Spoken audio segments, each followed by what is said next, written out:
Alam mo, Mara, sa loob ng 10 taon, wala kang nagawa kundi maging pader na pampalamuti sa pangalan ng Delgado.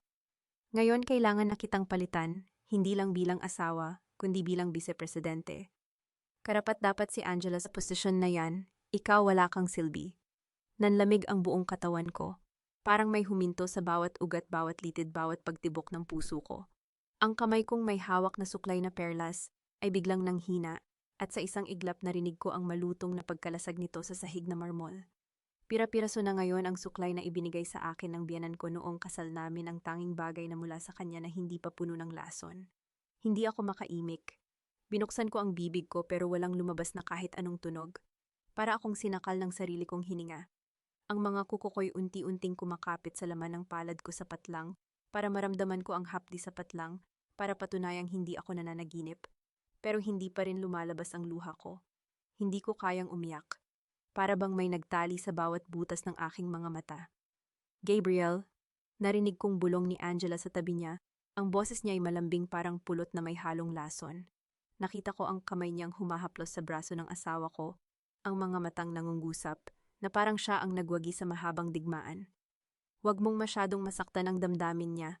Nagpapasalamat naman ako, iningatan niya ang posisyon para sa akin. Tumalikod silang dalawa pero hindi pa rin ako makagalaw. Ang mga paa ko'y parang ugat na tumubo sa sahig. Ang tingin ko'y nakatutok sa pinto na ngayon ay unti-unting sumasara, ang pinto na naghihiwalay sa akin sa buhay na akala ko'y akin. Dahan-dahan akong umurong hanggang sa tumama ang likod ko sa mesa ng pampaganda. Narinig kong bumagsak ang isang bote ng pabango, ang pabango na regalo sa akin ni Gabriel noong ika-5 anibersaryo namin. Ang bango ng jasmine at vanilla ay kumalat sa buong silid, pinagsama ang alaala ng nakaraan sa sakit ng kasalukuyan. Tumingin ako sa salamin. Nakita ko ang sarili ko nakasuot ng mamahaling gown buhok na maayos na naayos, mukhang handa para sa gabi ng pagdiriwang. Pero sa loob gumuguho ang lahat. Ang mga mata kong nakatingin sa akin ay walang laman, parang bintana ng bahay na pinabayaan ng mahabang panahon. Ang kamay ko'y kusang umakyat sa daliri ko, hinawakan ko ang singsing sa kasal. Ang singsing na isinuot ko 10 taon na, ang nakararaan sa araw na inialay ko ang sarili ko sa lalaking nakatayo ngayon sa harap ko kasama ang ibang babae. Pinihit ko ito ng pabilog, parang tinitimbang kung dapat pa ba itong manatili sa daliri ko. 10 taon. 10 taon kong isinuot ito. At sa loob ng 10 taon, hindi ko alam na paunti-unti pala akong pinapalitan. Doon ko napagtanto ang singsing na ito ay hindi tanda ng pagmamahal. Ito ay tanikala. Narinig ko ang tunog ng aking cellphone. Nang tingnan ko ito, nakita ko ang wallpaper, ang litrato namin ni Gabriel noong kasal. Ang mga ngiti namin noon ay totoo pa, o iyon lang ang pinaniwala ko. Ang daliri ko'y dumampi sa screen, marahang hinaplos ang mukha ng lalaking nagsabi sa akin na wala akong silbi. 10 taon na ang nakalipas, sinabi niya sa akin na ako ang pinakamagandang nangyari sa buhay niya. 10 taon lang ang pagitan, pero parang ibang tao na ang nasa harap ko. Mula sa bintana, narinig ko ang malambing na himig ng jazz band mula sa grand ballroom sa ibaba. Ang tawanan ng mga panauhin, ang kalansing ng mga baso ng champagne, ang ingay ng isang pagdiriwang na hindi ko na alam kung para kanino. 15 taon ng Delgado Corporation. 15 taon na itinayo ko rin sa pamamagitan ng aking mga sakripisyo. 10 taon na ang nakararaan, may scholarship ako sa ibang bansa. Pangarap kong mag-aral ng business management sa London. Ngunit nang malaman kong malapit ng mabangkarote ang kumpanya ng aking ama at ang tanging paraan para mailigtas ito ay ang pagpapakasal sa pamilya Delgado, hindi ako nagdalawang isip. Isinantabi ko ang aking pangarap. Isinuot ko ang puting bestida.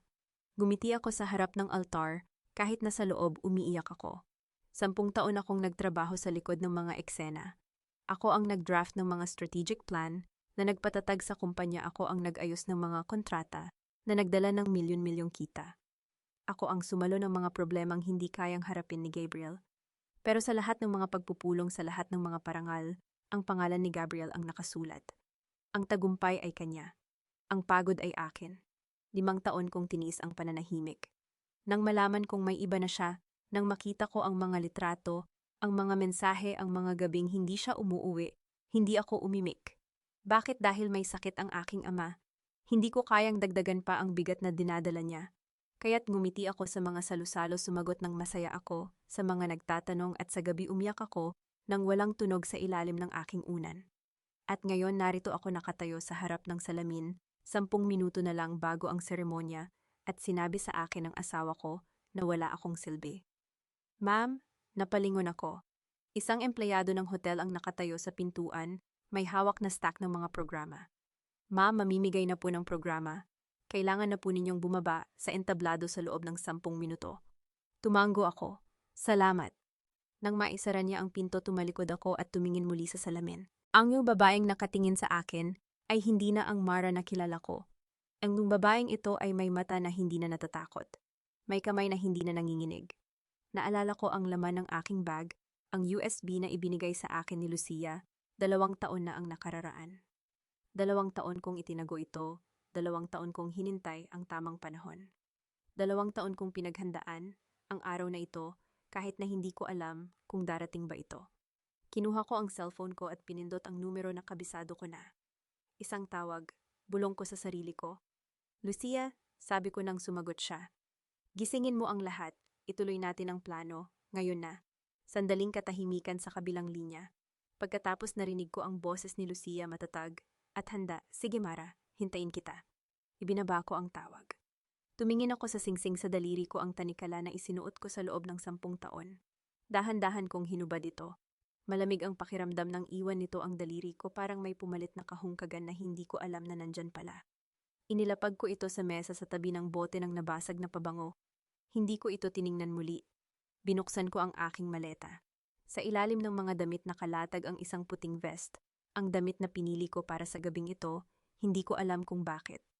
Marahang hinawakan ko ang tela, nararamdaman ang bigat ng desisyon na nakabitin dito. At sa tabi nito ang mga folder ng mga dokumentong inihanda ni Lucia, mga papel na naglalaman ng katotohanang hindi alam ni Gabriel. Doon ko napansin ang mga piraso ng nabasag na suklay sa sahig. Yumuko ako, pinulot ang pinakamalaking piraso, ang bahaging may nakaukit na inisyal ng pamilya Delgado. Inilagay ko ito sa bulsa ng aking vest. Hindi ko alam kung bakit. Siguro para hindi ko makalimutan kung ano ang nangyari sa gabing ito. Siguro para patunayang kaya kong bumangon kahit nabasag na ako. Tumayo ako sa harap ng salamin, isinuot ang puting vest, inayos ang kwelyo. Ang babaeng nakatingin sa akin ay may liwanag sa mga mata, hindi ang liwanag ng kaligayahan, kundi ng apoy. Akala ninyo tapos na ako. Bulong ko sa sarili ko sa salamin sa buong mundo. Hindi pa nagsisimula ang laban. Binuksan ko ang pinto. Ang tunog ng aking mga hakbang sa mahabang koridor ay pumapalakpak sa marmol, matatag, pantay, puno ng determinasyon. Sa baba naririnig ko ang jazz band na tumutugtog ang mga panauhing nagtatawanan ng buhay na patuloy na umiikot. Hindi ko alam kung ano ang naghihintay sa akin sa entablado. Pero alam ko sa gabing ito, hindi na ako ang Mara na tahimik na nagtitiis. Sa gabing ito magsisimula ang pagbabalik. Bumaba ako sa hagdanan at tila huminto ang mundo. Ang tunog ng aking puting pumps sa marmol ay pumapalakpak sa buong Grand Ballroom ng Manila Peninsula Hotel. Ang mga kristal na chandelier ay naglalabas ng gintong liwanag sa bawat sulok, ang parehong liwanag na nakita ko sa mga magazine covers. Noon pa man ang parehong lugar kung saan ako nakaupo, sa likod ng anino ni Gabriel sa loob ng 10 taon. Tumigil ang mga tao sa kanilang mga usapan. Naramdaman ko ang mga mata, lahat ng mga mata na nakatuon sa akin. Ang puting vest ko ang naging tanging liwanag sa dagat ng itim na tuxedo at mahabang gown. Ako ang naiiba. Ako ang laging naiiba. May tama ba ang paningin ko? Narinig kong bulong ng isang babae sa kaliwa ko. Bakit ganyan ang suot niya? Ewan ko, pero ang ganda niya, sagot ng kasama niya. Parang iba siya ngayon. Hindi ko sila pinansin. Itinuon ko ang aking paningin sa dulo ng silid, kung saan nakatayo si Gabriel sa tabi ng stage, nakikipag-usap sa ilang negosyante. Nakatalikod siya sa akin, pero nakilala ko ang kanyang postura. Ang paraan ng pagtayo niya, ang paraan ng pag-angat ng kanyang baba. Kapag may kausap siyang importante, lahat ng ito ay kabisado ko na. Sa tabi niya nakita ko si Angela. Nakasuot siya ng itim na fitted gown na nagpapakita ng kanyang mga balikat. Ang kanyang buhok ay nakalugay, umaagos sa kanyang likod, at sa kanyang leeg ang parehong perlas na kwintas na binili ni Gabriel noong anibersaryo namin. Ang aking panga ay nanigas. Malapit na ba ang lahat? Napalingon ako sa boses na humiwalay sa akin. Si Miguel, ang aking kapatid, ay lumapit sa akin, nakangiti ng bahagya. Ang kanyang mga mata ay nag-iingat sa bawat taong nakatingin sa amin. Ating bulong niya sapat lang para sa akin marinig. Handa na ba ang lahat? Tiningnan ko siya. Ang aking kapatid na lalaki ang tanging taong nakakaalam ng aking plano. Ang tanging taong tumayo sa tabi ko kahit na sinabi ng lahat na mababaliw ako. Tumingin ako sa kanyang mga mata at doon ko nakita ang parehong apoy na nararamdaman ko sa loob. O Miguel, sagot ko, ang aking boses ay matatag. Handa na ang lahat. Tumanggo siya at may kung anong pumasok sa kanyang mga mata, isang halo ng pag-asa at takot. Sige, nandito lang ako sa likod mo, ate, ano man ang mangyari. Bago ko pa man siya masagot, may boses na pumutol sa aming dalawa. Mara. Ang boses na yon matalim malamig, puno ng paghamak. Lumingon ako at nakita ko si Mrs. Consuelo Delgado, ang aking biyenan na nakatayo sa harap ko. Ang kanyang itim na gown ay nagkakahalaga ng higit pa sa aking buong wardrobe at ang kanyang mga mata ay nagsusuri sa akin mula ulo hanggang paa. Bakit naka-vest ka? Tanong niya, ang kanyang kilay ay nakataas. Hindi ka naman ang bida ngayong gabi. Tiningnan ko siya ng diretso. Ang babaeng ito sa loob ng 10 taon, hindi niya ako tinawag na manugang. Sa halip, ang anak ng katiwala, ang babaeng iyon, o kung minsan, ang asawa ng anak ko. Pero hindi kailanman sa aking pangalan. Hindi kailanman sa aking pagkatao. Ngumiti ako. Hindi pa, Mom Sam, sagot ko, ang aking boses ay mahinahon. Sandali lang. Ang kanyang mga mata ay lumiit. May kung anong kakaiba sa aking tono na ramdaman niya ito. Ngunit bago pa man siya makapagsalita, tumalikod na ako at naglakad patungo sa aking mesa. Ang VIP table ay nasa harap mismo ng stage, ang mesa, kung saan ako laging nakaupo, ang mesa, kung saan ako laging nakangiti, habang pinagmamasdan ng aking asawa na kumukuha ng mga parangal na hindi naman sa kanya. Umupo ako, inilapag ang aking black clutch bag sa mesa at tiningnan ang stage. Nakita ko si Gabriel na umakyat sa stage, hawak ang microphone na ibinigay ng event host. Ang kanyang ngiti ay perpekto, ang parehong ngiti na ginamit niya sa pagkuha ng puso ng aking ama. Ang parehong ngiti na ginamit niya sa pagtatago ng kanyang mga kasinungalingan sa loob ng 5 taon. Magandang gabi, mga kaibigan. Bati niya, ang kanyang boses ay puno ng kumpiyansa. 15 taon na ang nakalipas, itinatag ng aking biyenan, ang yumaong Don Ramon Santos, ang Delgado Group. Ngayong gabi ipinagdiriwang natin hindi lamang ang anibersaryo ng kumpanya, kundi ang tagumpay ng isang pamilya. Pumalakpak ang mga tao. Nakita ko si Angela sa gilid ng stage, ang kanyang mga mata ay nakatuon kay Gabriel, ang kanyang ngiti ay puno ng pagmamay-ari. At higit sa lahat, patuloy ni Gabriel, ang kanyang mga mata ay naghahanap sa akin sa gitna ng mga tao. Nang makita niya ako, ngumiti siya, ang parehong ngiti na minsan kong minahal, ang parehong ngiti na ngayon ay alam kong kasinungalingan. Nais kong pasalamatan ang aking asawa, si Mara. Kung wala ang kanyang suporta, hindi ko mararating ang kinaroroonan ko ngayon. Ang kanyang mga salita ay matamis. Ang kanyang mga mata ay hindi ngumingiti. Naramdaman ko ang paghigpit ng aking puso. 10 taon kong narinig ang mga salitang ito, ang mga papuri sa harap ng publiko, ang mga pasasalamat na hindi naman totoo.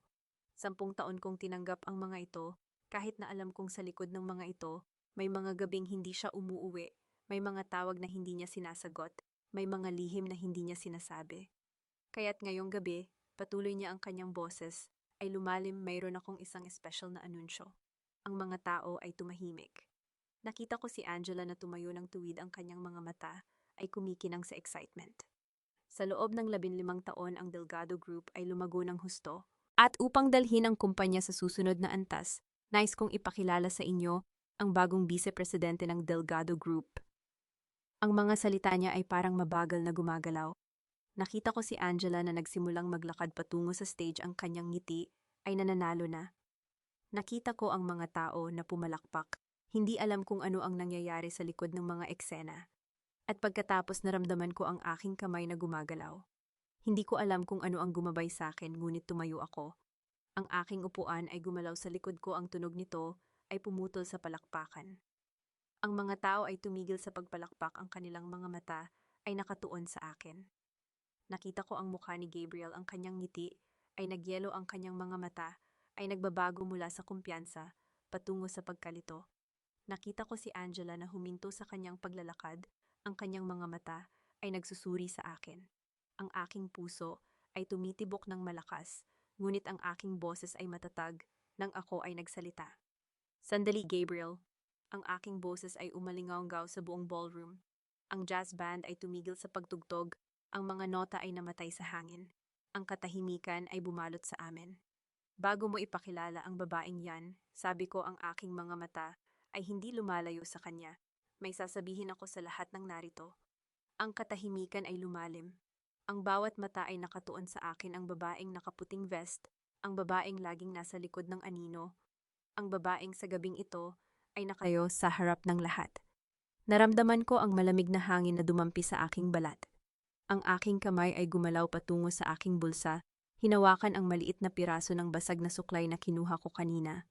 Ang matalim na gilid nito ay dumikit sa aking daliri, isang paalala ng lahat ng sakit, lahat ng pagtitiis, lahat ng taon na ginugol ko sa paghihintay. Gabriel, sabi ko, ang aking boses ay mahinahon. May alam ka bang hindi mo alam? Sa tingin mo ba hindi ko alam ang lahat ng ginagawa mo sa likod ko, Gabriel? Ang boses ko ay kakalmado, ngunit sa loob ko ang bawat tibok ng puso ko ay parang kulog. Naramdaman ko ang mga mata ng lahat, daang mga mata na nakatutok sa akin. Ang ilaw ng ballroom ay tila mas maliwanag ngayon, mas matindi, parang spotlight na hinahanap ang bawat kasinungalingan sa silid. Nakita ko si Gabriel na napalunok. Ang kanyang kamay ay humigpit sa microphone, ang mga knuckle ay pumuti. Sa gilid ng stage si Angela ay nakatayong matigas, ang kanyang ngiti ay unti-unting nawawala. Mahal, sabi ni Gabriel, ang kanyang boses ay pilit na mahinahon. Hindi ito ang tamang oras. Marami tayong bisita. Pag-usapan natin ito sa private. Natawa ako ng bahagya, ngunit walang saya sa aking mga mata. 10 taon kong pinag-usapan ang mga bagay-bagay sa private, Gabriel. 10 taon akong tahimik. 10 taon akong ngumiti sa harap ng mga taong ito habang pinagmamasdan kitang magsinungaling. Bumaba ako sa aking upuan, ang aking mga takong ay pumipintig sa marble floor. Ang bawat hakbang ay parang nagbibilang ng bawat taon na sinayang ko. Sa aking peripheral vision nakita ko si Miguel na nakatayo malapit sa pinto, ang kanyang mga mata ay puno ng suporta. Bahagya siyang tumango sa akin. Umakyat ako sa stage. Ang mga hakbang ay tila mas mahaba kaysa dati, ngunit hindi ako huminto. Nang marating ko ang tuktok, tumayo ako sa harap ni Gabriel, ang lalaking minsan kong minahal, ang lalaking nagtaksil sa akin sa loob ng 5 taon. Sa loob ng 10 taon, sabi ko, ang aking boses ay malinaw at matatag. Ako ang tahimik na haligi ng pamilyang ito.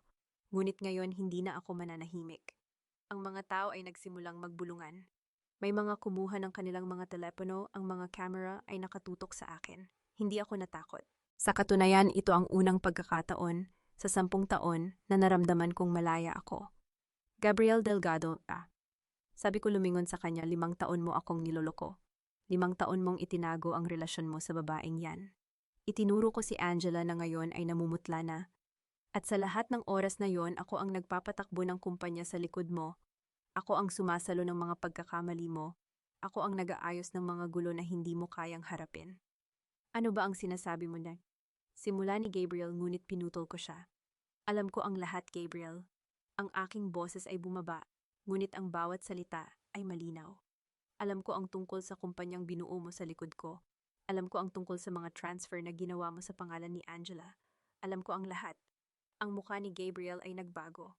Ang kanyang kumpiyansa ay nagsimulang maglaho, pinalitan ng isang bagay na hindi ko pa nakikita sa kanya, takot. Lucia, tawag ko, at mula sa gitna ng mga tao, ang aking matalik na kaibigan ay tumayo. Si Attorney Lucia Reyes, ang babaeng tumulong sa akin, nabuuin ang aking sarili, mula sa mga piraso, ang babaeng gumugol ng 2 taon sa pagtitipon ng bawat ebidensya laban sa kanya. Magandang gabi sa inyong lahat. Sabi ni Lucia, ang kanyang boses ay professional at matatag. Ako si Attorney Lucia Reyes, ang legal counsel ni Mrs. Mara Santos Delgado, at dala ko ang mga dokumento na patunay ng lahat ng sinabi niya.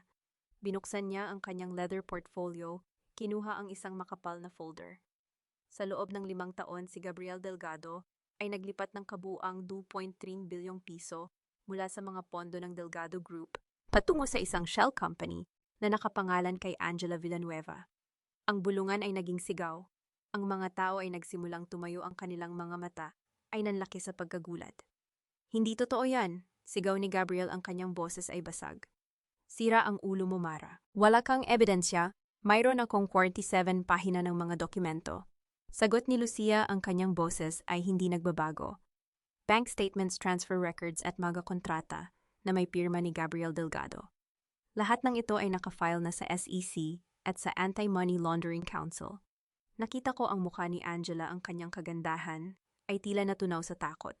Sinubukan niyang bumaba sa stage, ngunit si Miguel ay nakatayo na sa dulo, ang kanyang mga braso ay nakakross. Wala kang karapatan, Miguel, ta. Sigaw ni Angela, ang kanyang boses ay nagiging shrill. Hayaan mo akong dumaan. Wala kang pupuntahan. Malamig na sagot ni Miguel. Hindi mo ba narinig ang sinabi ng kapatid ko? Tapos ka na. Ngunit hindi pa ako tapos. May isa pa akong anunsyo. Sabi ko, ang aking boses ay bumabalot sa katahimikan. Kinuha ko ang isang dokumento mula sa aking bulsa, ang dokumento na maingat kong itinago sa loob ng 6 na buwan.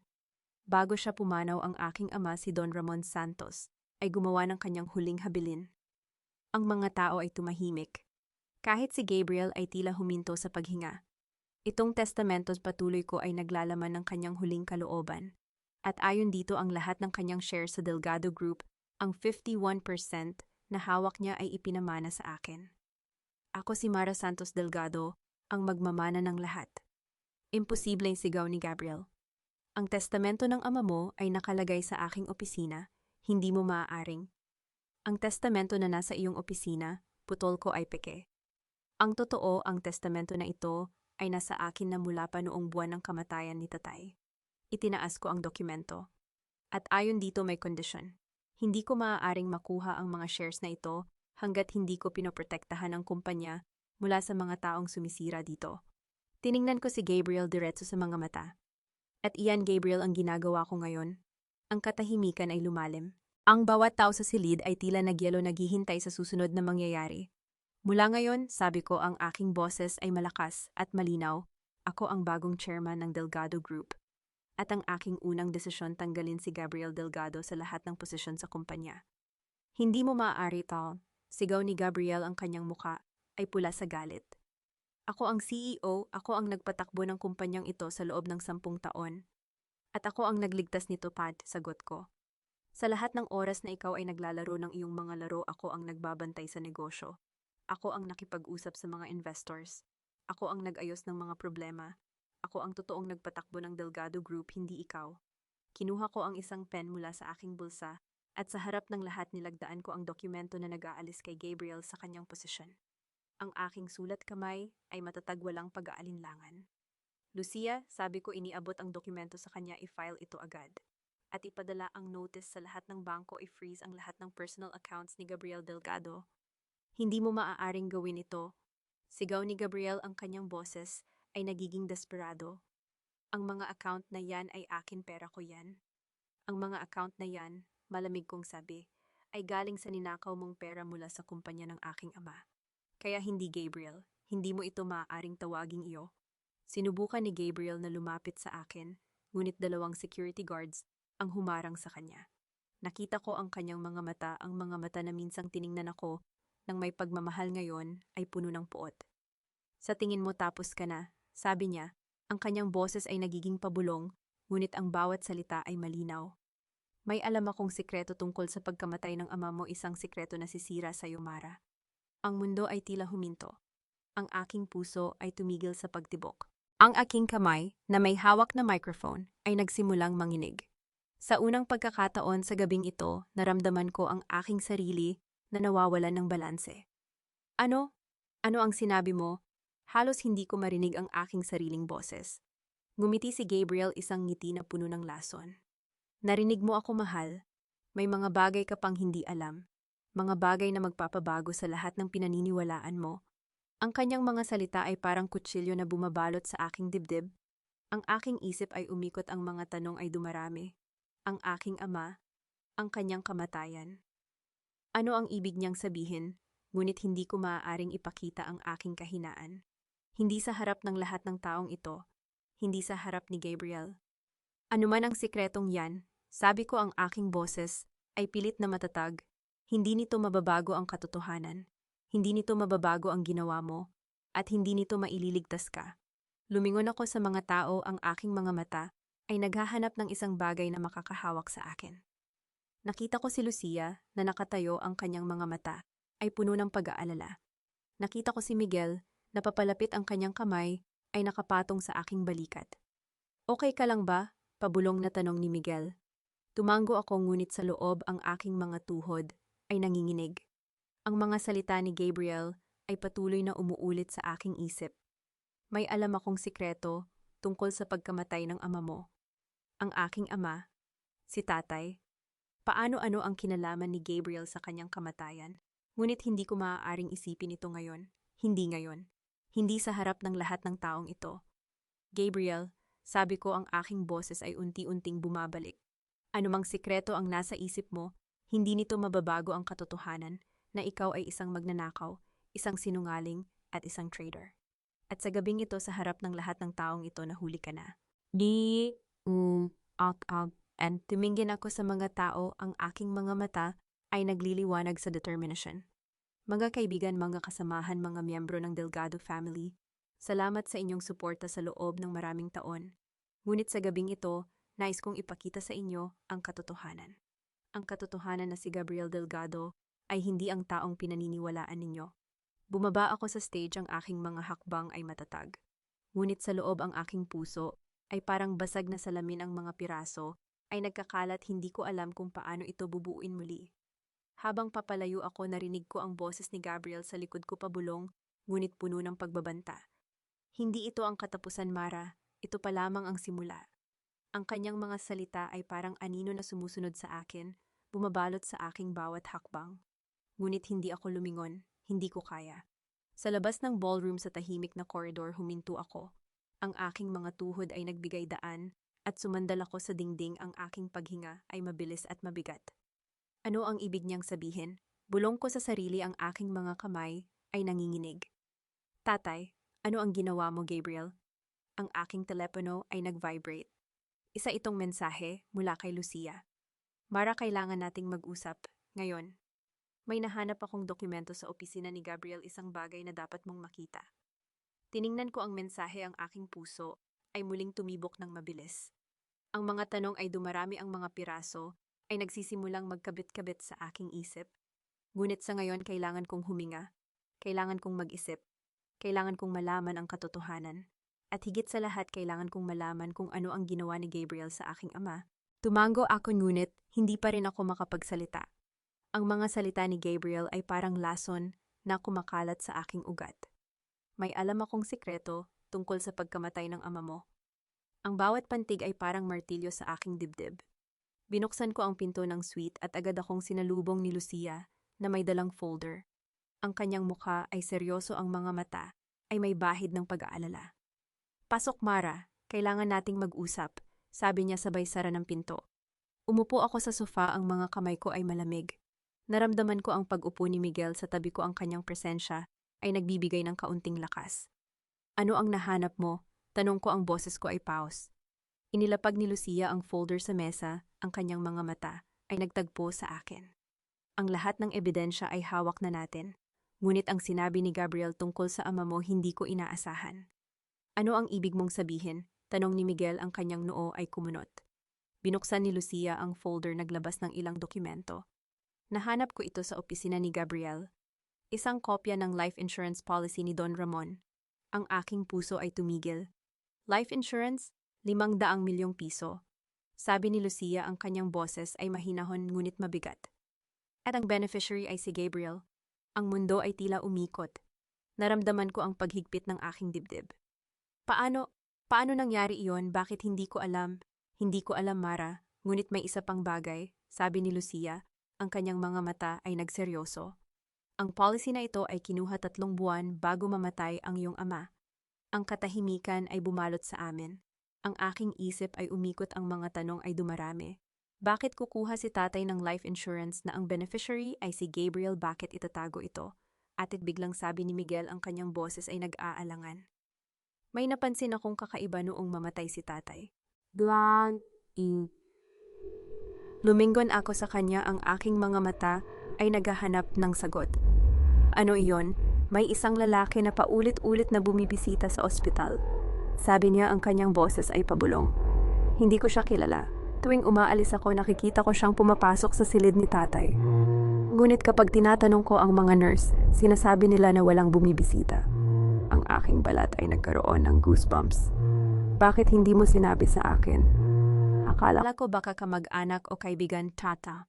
Sabi niya ang kanyang mga mata ay may bahid ng pagsisisi. Hindi ko inisip na mahalaga, ngunit ngayon, ang aking telepono ay nag-vibrate.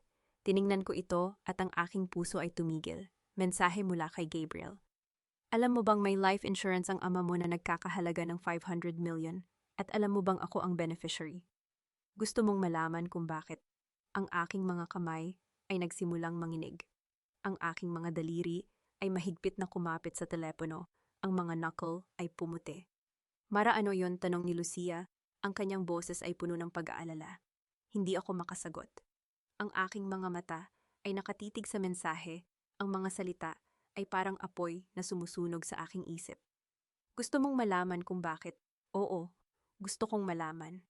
Ngunit sa parehong oras natatakot akong malaman. Gabriel, bulong ko ang aking boses ay halos hindi marinig. Siya ang may kinalaman sa pagkamatay ni tatay. Mara huwag kang magmadali sa konklusyon to. Sabi ni Lucia ang kanyang kamay ay nakapatong sa aking balikat. Maaaring may ibang paliwanag. Ano pang paliwanag ang maaaring magkaroon? Tanong ko ang aking mga mata ay puno ng luha. Bakit siya ang beneficiary? Bakit may lalaking bumibisita sa ospital? Bakit sinabi niya na may sikreto siya tungkol sa pagkamatay ni tatay? Ang mga tanong ay dumarami, ang bawat isa ay mas mabigat kaysa sa huli. Ang aking isip ay umikot, ang mga piraso ay nagsisimulang magkabit-kabit. At saka bigla kong naalala.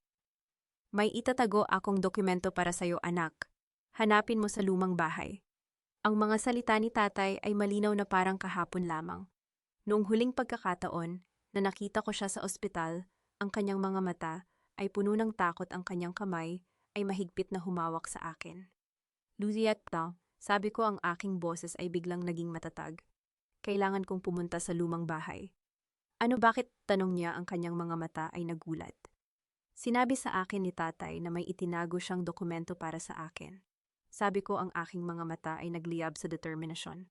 Bago siya mamatay, sinabi niya na hanapin ko ito sa lumang bahay. Akala ko bangungot lamang iyon. Ngunit ngayon alam kong may ibig siyang sabihin. Teka ating, sabi ni Miguel, ang kanyang boses ay nag-aalala. Huwag kang pumunta mag-isa, delikado. Hindi ako mag-iisa, sabi ko, ang aking mga mata ay nagtagpo sa kanya. Sasamahan mo ako. Tumango si Miguel, ang kanyang panga ay matigas. Sige, ngunit kung may mangyari sa'yo, hindi ko mapapatawad ang sarili ko. Wala namang mangyayari, sabi ko, ang aking boses ay pilit na kalmado. Kailangan ko lang malaman ang katotohanan. Tumingin ako kay Lucia. Ikaw, manatili ka dito, bantayan mo ang mga dokumento. Kung may kailangan ako, tatawagan kita. Mara, sigurado ka ba? Tanong niya, ang kanyang mga mata ay puno ng pag-aalala. Hindi natin alam kung ano ang naghihintay sa'yo doon. Hindi ako sigurado. Sagot ko, ang aking mga kamay ay nanginginig, ngunit ang aking puso ay matatag. Ngunit kailangan kong malaman, para sa aking ama, para sa katotohanan. Tumayo ako, ang aking mga tuhod ay nanginginig, ngunit ang aking determinasyon ay matatag. Tumingin ako kay Miguel. Tara na! Ang biyahe patungo sa lumang bahay ay tahimik. Ang mga ilaw ng lungsod ay unti-unting kumukupas, pinalitan ng mga madilim na kalsada at mga puno na parang mga anino sa gabi. Ang lumang bahay ay nakatayo pa rin, ngunit ito ay tila isang multo ng nakaraan. Ang mga bintana ay madilim, ang mga dingding ay kupas, ang mga halaman ay ligaw at hindi na alagaan. Matagal na itong abandonado, sabi ni Miguel, ang kanyang boses ay pabulong. Sigurado ka bang nandito ang dokumento? Sinabi ni tatay, na sagot ko, ang aking mga hakbang ay patungo sa pintuan. Hindi siya nagsisinungaling. Binuksan ko ang pintuan, ang mga bisagra ay langit-ngit. Ang amoy ng alikabok at kahalumigmigan ay bumalot sa amin. Ang mga kasangkapan ay natatakpan ng puting tela, ang mga larawan ay nakasabit pa rin sa dingding, mga larawan ng aking pamilya, ng aking mga alaala. Ang aking puso ay masakit. Ang bahay na ito ay puno ng mga alaala, ang aking pagkabata, ang aking mga tawanan, ang aking mga pangarap. At ngayon ito ay isa ng libingan ng nakaraan. Nasaan ang kwarto ni tatay? Tanong ni Miguel. Sa itaas, sagot ko, ang aking mga hakbang ay patungo sa hagdan. Ang hagdan ay langit-ngit, sa bawat hakbang ang mga tabla ay luma at mahina. Umakyat ako, ang aking puso ay tumitibok ng mabilis. Ang bawat hakbang ay nagdadala sa akin palapit sa katotohanan o sa isa pang kasinungalingan. Binuksan ko ang pinto ng kwarto ni tatay. Ang silid ay madilim, ang mga kortina ay sarado, ang mga kasangkapan ay natatakpan ng alikabok. Ang kama ay maayos, ang mga unan ay nakaayos, parang naghihintay na may matulog. Lumapit ako sa kama, ang aking mga kamay ay dumadampi sa kumot. Naramdaman ko ang presensya ni tatay, ang kanyang amoy, ang kanyang init. Ang aking mga mata ay nagsimulang mapuno ng luha. Tatay, bulong ko, nandito ako, sinusunod ko ang iyong huling habilin. Ang aking mga mata ay nag-scan sa silid, naghahanap ng anumang kakaiba. At saka nakita ko ito. Ang larawan sa dingding, isang larawan ng aking mga magulang noong kasal nila. Ngunit may isang bagay na kakaiba. Ang frame ay bahagyang nakatagilid, parang may naglipat nito. Lumapit ako, ang aking mga kamay ay dumadampi sa frame. Maingat kong inalis ito sa dingding at ang aking puso ay tumigil. Sa likod ng frame may isang maliit na butas sa dingding at sa loob may isang lumang bakal na kahon. Miguel, sabi ko, ang aking boses ay nanginginig. Tulungan mo ako. Lumapit siya, ang kanyang mga mata ay nagulat. Ano iyan? Ang itinago ni tatay. Sagot ko, ang aking mga kamay ay nanginginig habang inaalis ko ang kahon. Ang dokumento. Ang kahon ay mabigat, ang bakal ay malamig sa aking mga kamay. Binuksan ko ito at sa loob may isang lumang notebook at isang USB drive. Ang aking mga kamay ay nanginginig habang kinuha ko ang notebook. Ang pabalat ay luma, ang mga pahina ay dilaw. Binuksan ko ito at ang aking puso ay tumigil. Sa unang pahina, sa sulat kamay ng aking ama. Kung binabasa mo ito, anak, ibig sabihin ay hindi ako namatay sa sakit. May taong pumatay sa akin. At ang taong iyon ay... Ang aking mga mata ay mabilis na lumipat sa susunod na pahina, ngunit ito ay napunit. Ang mga salita ay nagtatapos sa isang putol na pangungusap, ang natitira ay nawala. Hindi, bulong ko, ang aking mga kamay ay nanginginig. Hindi pwede. Mara, ano iyan? Tanong ni Miguel, ang kanyang boses ay puno ng pag-aalala. May taong pumatay kay tatay. Sabi ko, ang aking boses ay halos hindi marinig. At ang pangalan ng taong iyon ay nasa susunod na pahina, ngunit ito ay napunit. Ang aking mga mata ay napuno ng luha, ang aking dibdib ay masikip. Ang lahat ng aking pinaniniwalaan, ang lahat ng aking tinanggap, ay isang kasinungalingan. Ang aking ama ay hindi namatay sa sakit. Siya ay pinatay. At ang taong pumatay sa kanya ay maaaring ang taong minsan kong minahal. Atik, sabi ni Miguel, ang kanyang boses ay malambot. Huwag kang magmadali, baka may ibang paliwanag. Ano pang paliwanag ang maaaring magkaroon? Tanong ko, ang aking mga luha ay umaagos. Sinulat ito ni tatay, hindi siya nagsisinungaling. Naramdaman ko ang pagyakap ni Miguel sa akin, ang kanyang mga braso ay matatag. Okay lang, nandito ako, hindi kita iiwan. Ang kanyang mga salita ay nagbigay ng kaunting lakas. Huminga ako ng malalim, ang aking mga kamay ay pinupunasan ang aking mga luha. Kailangan nating malaman kung sino, sabi ko, ang aking boses ay unti-unting bumabalik. Kailangan nating malaman ang katotohanan. Tumingin ako sa USB drive sa aking kamay. At ito ang susi. Ngunit bago ako makapagsalita pa, narinig ko ito. Mga yabag. Mula sa labas, mula sa hagdan, may mga yabag na papalapit. Ang aking puso ay tumigil. Tumingin ako kay Miguel, ang kanyang mga mata ay nagseryoso. May tao, bulong niya. Ang mga yabag ay papalapit. Kailangan kong mawala si Don Ramon bago niya baguhin ang testamento. Ang boses na iyon, familiar na familiar. Ang boses na minsang nagpakatamis sa akin, na minsang nagpapaniwala sa akin na may pag-asa pa ang aming kasal. Ngunit ngayon ang boses na iyon ay malamig, kalkulado at puno ng lason. Ang aking mga kamay ay nanginginig habang nakahawak sa laptop. Ang maliit na screen ng convenience store ay nagliliwanag sa aking mukha, ngunit hindi ko ito nakikita. Ang nakikita ko lang ay ang aking ama, ang kanyang mukha, ang kanyang mga mata, ang kanyang huling ngiti bago siya pumanaw. May halaga yan, 50 million. Ang boses ng lalaking iyon, hindi ko ito kilala. Ngunit ang tono nito ay parang negosyante, parang tao na sanay magpresyo ng buhay ng iba. Sige, ngunit dapat maging natural ang pagkamatay, sakit sa puso. Ang mga salita ni Gabriel ay tumama sa akin na parang punyal, sakit sa puso. Ganun ba nila pinatay ang aking ama? Isang inatake sa puso na itinanghal na natural. Ang aking mga kamay ay kumuyom, ang aking mga kuko ay tumutusok sa aking palad. Tatay, bulong ko, ang aking boses ay paos. Sorry, hindi ko alam. Hindi ko alam kung gaano ka nagdusa. Ang aking mga luha ay unang beses na bumagsak, hindi dahil sa sakit, hindi dahil sa dalamhati, kundi dahil sa matinding galit. Ang galit na matagal kong pinigilan, ang galit na aking itinago sa likod ng aking mga ngiti at aking mga pananahimik. Wisit ka, Gabriel. Sabi ko, ang aking boses ay nanginginig. Papatayin kita. Ngunit hindi ko siya maririnig. Nasa harap ko lang ang laptop, ang USB drive na nakasaksak, at ang recording na paulit-ulit kong pinapatugtog. Ang bawat pag-play ay nagdadagdag ng apoy sa aking dibdib. Miss May, kailangan pa ba kayo?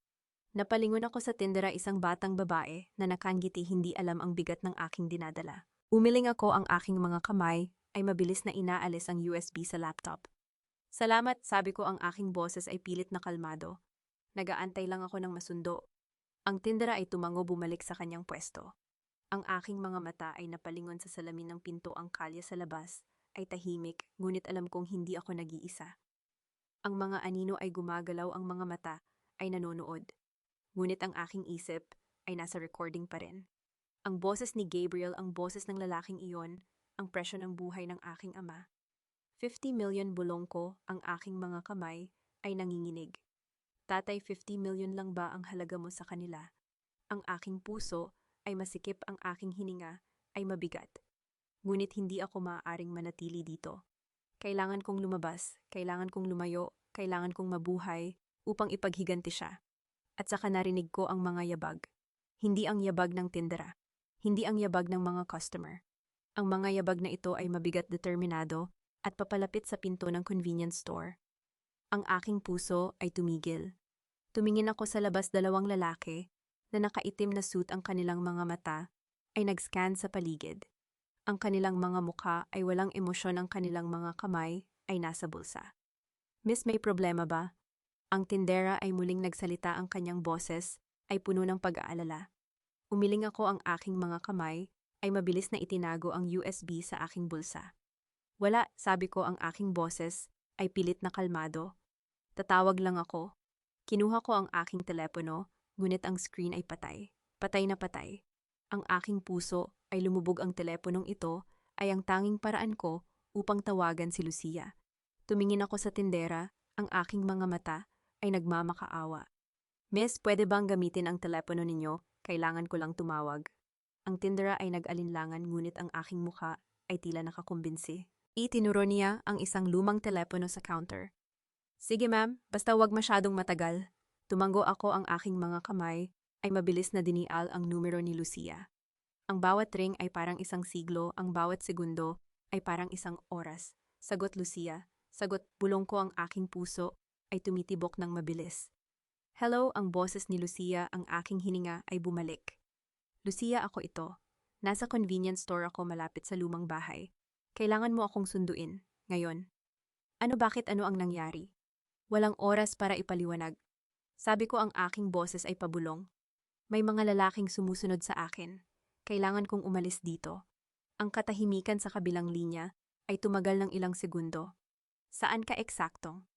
Sa kanto ng Delgado Street at Rizal Avenue, ang convenience store na may birding sign. Manatili ka doon, darating ako sa loob ng 10 minuto. Salamat, Lucia. Salamat. Ibinaba ko ang telepono, ang aking mga kamay ay nanginginig. Tumingin ako sa labas, ang dalawang lalaki ay nakatayo pa rin sa kabilang kalye, ang kanilang mga mata ay nakatuon sa direksyon ng convenience store. Miss, okay lang ba kayo? Tanong ng tindera. Ang kanyang boses ay puno ng pag-aalala. Okay lang ako, sabi ko, ang aking ngiti ay pilit. Hintayin ko lang ang aking kaibigan. Ngunit sa loob hindi ako okay. Ang aking puso ay tumitibok ng mabilis, ang aking mga kamay ay malamig, ang aking isip ay puno ng mga imahe ng aking ama, ang kanyang mukha, ang kanyang mga mata, ang kanyang huling hininga. At ang recording, ang boses ni Gabriel, ang presyo ng buhay ng aking ama. 50 million mit, bulong ko, ang aking mga kamay ay kumuyom. Tatay, ipaghihiganti kita, ipangako ko. Ang 10 minuto ay parang isang oras. Ang bawat segundo ay puno ng takot, ang bawat ingay ay puno ng banta. Ngunit sa wakas nakita ko ang mga headlight ng isang sasakyan. Isang itim na SUV na huminto sa harap ng convenience store. Si Lucia. Bumuntong hininga ako, ang aking mga kamay ay mabilis na kinuha ang aking bag. Tumingin ako sa tinda, ang jaking ngiti ay totoo na. Salamat, miss. Salamat sa lahat. Mag-ingat kayo, ma'am, sabi ng tindera. Ang kanyang mga mata ay puno ng pag-aalala. Tumango ako, ang aking mga paa ay mabilis na lumabas ng convenience store. Ang malamig na hangin ay tumama sa aking mukha. Ang aking mga mata ay mabilis na nag-scan sa paligid. Ang dalawang lalaki ay wala na. Ngunit alam kong hindi ako ligtas. Ang mga anino ay nanonood pa rin, ang mga mata ay sumusunod pa rin. Binuksan ko ang pinto ng SUV, ang aking katawan ay mabilis na pumasok. Si Lucia ay nasa driver's seat, ang kanyang mga mata ay puno ng pag-aalala. Mara, anong nangyari? Bakit ka tumatawag sa ganoong oras? Isara mo ang pinto, umalis na tayo. Sabi ko, ang aking boses ay nanginginig. Ngayon, si Lucia ay tumango, ang kanyang mga kamay ay mabilis na nagmaneho. Ang SUV ay bumilis, ang mga kalye ay mabilis na dumaan sa amin. Mara, sabihin mo sa akin, ano ang nangyari? Tanong ni Lucia, ang kanyang boses ay matatag. Kinuha ko ang USB mula sa aking bulsa, ang aking mga kamay ay nanginginig. Ito ang nahanap namin ni Miguel sa bahay ni tatay. Ano iyan? Ang recording na, sabi ko, ang aking boses ay paos. Ang recording ng boses ni Gabriel at ng isang lalaki. Pinag-uusapan nila kung paano nila pinatay si tatay. Ang mga mata ni Lucia ay lumawak, ang kanyang mga kamay ay mahigpit na humawak sa manibela. Ano, sigurado ka ba? Pakinggan mo. Sabi ko, ang aking mga kamay ay inilalagay ang USB sa laptop ni Lucia. Pakinggan mo ang katotohanan. Ang recording ay nag-play, ang boses ni Gabriel ay pumuno sa sasakyan. Ang bawat salita ay parang lason. Ang bawat pangungusap ay parang punyal. Kailangan kong mawala si Don Ramon bago niya baguhin ang testamento. May halaga yan, 50 million. Sige, ngunit dapat maging natural ang pagkamatay, sakit sa puso. Ang katahimikan ay pumuno sa sasakyan. Si Lucia ay nakatingin sa kalsada, ang kanyang mga mata ay seryoso, ang kanyang mga panga ay mahigpit. Marak, sabi niya, ang kanyang boses ay mababa. Ang recording na ito ay sapat na para kasuhan si Gabriel ng murder. Ngunit kailangan nating malaman kung sino ang lalaking kausap niya. Alam ko, sabi ko, ang aking mga kamay ay kumuyom. Ngunit sino siya? Bakit 50 million? Bakit pinatay nila si tatay? Baka may kinalaman ito sa insurance. Sabi ni Lucia, ang kanyang mga mata ay nag-iisip. Ang 500 million life insurance ni Don Ramon, baka iyon ang dahilan. Ang aking puso ay lumubog. Ang aking ama ay pinatay para sa pera. Ang kanyang buhay, ang kanyang pagmamahal, ang kanyang sakripisyo ay binawasan ng 50 million. Wisit sa bulong ko, ang aking mga luha ay muling bumagsak. Wisit silang lahat. Si Lucia ay hindi nagsalita, ang kanyang mga kamay ay mahigpit na humawak sa manibela. Ang SUV ay patuloy na nagmamaneho, ang mga kalye ay unti-unting nagiging familiar. Malapit na kami sa opisina ni Lucia. Ngunit bago kami makarating, ang telepono ni Lucia ay tumunog. Ang kanyang mga mata ay napunta sa screen, ang kanyang mga kilay ay nagtagpo. Hindi ko kilala ang numerong ito. Sagutin mo, sabi ko, ang aking puso ay tumitibok ng mabilis. Baka may impormasyon. Si Lucia ay nag-alinlangan, ngunit sinagot niya ang tawag. Hello! Ang katahimikan sa kabilang linya ay tumagal ng ilang segundo, at saka ang isang boses mababa, malamig at puno ng lihim ay nagsalita. Kung gusto ninyong malaman kung sino ako, pumunta kayo sa lumang pantalan sa may North Harbor ngayong gabi. Joint Zaro, dalhin ang USB. At saka ang tawag ay naputol. Ang mga mata ni Lucia ay nakatingin sa akin, ang kanyang muka ay seryoso. Mara, kilala mo ba kung sino iyon? Umiling ako, ang aking puso ay tumitibok ng mabilis. Hindi. Ngunit alam niya ang tungkol sa USB. Alam niya ang tungkol sa recording. Paano niya nalaman? Baka siya ang lalaki sa recording. Sabi ko, ang aking mga kamay ay nanginginig. Baka siya ang kasabwat ni Gabriel. Tumingin ako sa orasan sa dashboard, 10:15 p.m. Lucia, may 45 minuto tayo. Sabi ko, ang aking boses ay matatag. Kailangan nating magpasya. Si Lucia ay nakatingin sa akin, ang kanyang mga mata ay puno ng pag-aalala. Mara, alam mo bang delikado ito ang pumunta sa pantalan sa ganong oras? Maaaring bitag ito. Alam ko, sabi ko, ang aking mga kamay ay kumuyom. Ngunit kung ito ang tanging paraan upang malaman ang katotohanan, kung ito ang tanging paraan upang maipaghiganti ko si tatay, handa akong makipagsapalaran. Ang katahimikan ay pumuno sa sasakyan. Ang tanging tunog ay ang makina ng SUV at ang aking tibok ng puso. At saka si Lucia ay ngumiti isang ngiti na puno ng determinasyon. Mara, alam kong hindi mo ako mapipigilan. Sabi niya, ang kanyang mga kamay ay humawak sa manibela. Ngunit kung gagawin natin ito ng tama. Tumango ako, ang aking puso ay unti-unting lumalakas. Salamat, Lucia. Salamat sa lahat. Walang anuman, sabi niya, ang kanyang sasakyan ay lumiko patungo sa North Harbor. Ngunit tandaan mo, anuman ang mangyari, huwag mong bitawan ang USB. Ito ang ating tanging sandata. Tumingin ako sa USB sa aking kamay, ang maliit na piraso ng plastic na naglalaman ng katotohanan, ang katotohanang maaaring magwasak ng imperyo ni Gabriel. Hindi ko ito bibitawan. Bulong ko, ang aking mga mata ay nagniningning. Hindi kailanman. Due pa intiptata.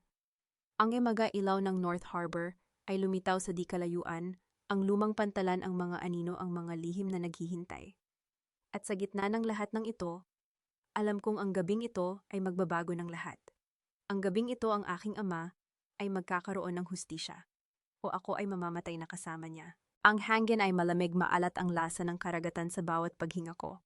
Ang North Harbor ay tila isang lugar na nakalimutan na ng panahon, mga lumang bangkang kalawangin, mga sirang ilaw na kumikislap, at ang tunog ng mga alon na humahampas sa kahoy na pantalan. Tumingin ako kay Lucia, ang kanyang mukha ay seryoso sa ilalim ng madilim na ilaw ng poste.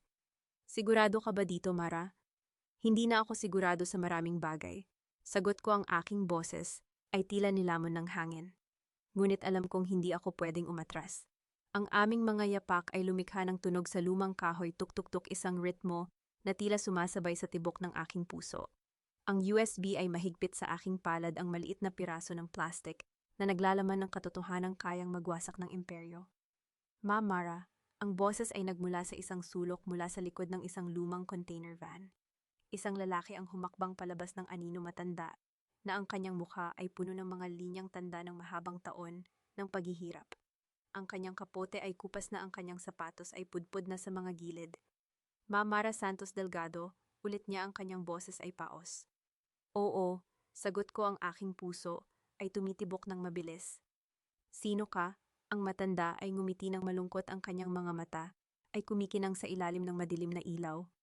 Ako si Mang Ben, super ng ama mo sa loob ng dumatang taon. Ang aking mga tuhod ay tila nang hina.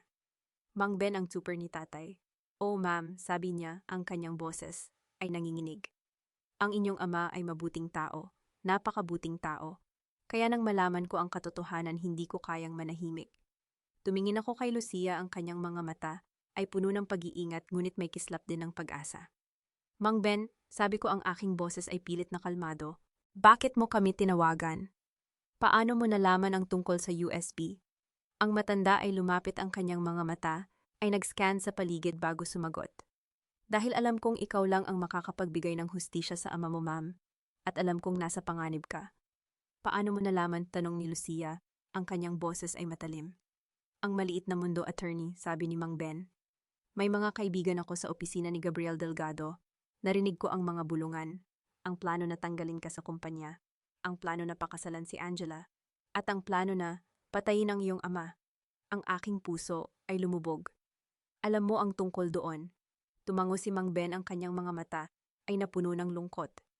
Ako ang huling nakakita sa iyong ama na buhay, ma'am. Noong gabing siya ay namatay, ako ang naghatid sa kanya sa ospital. Anong nangyari?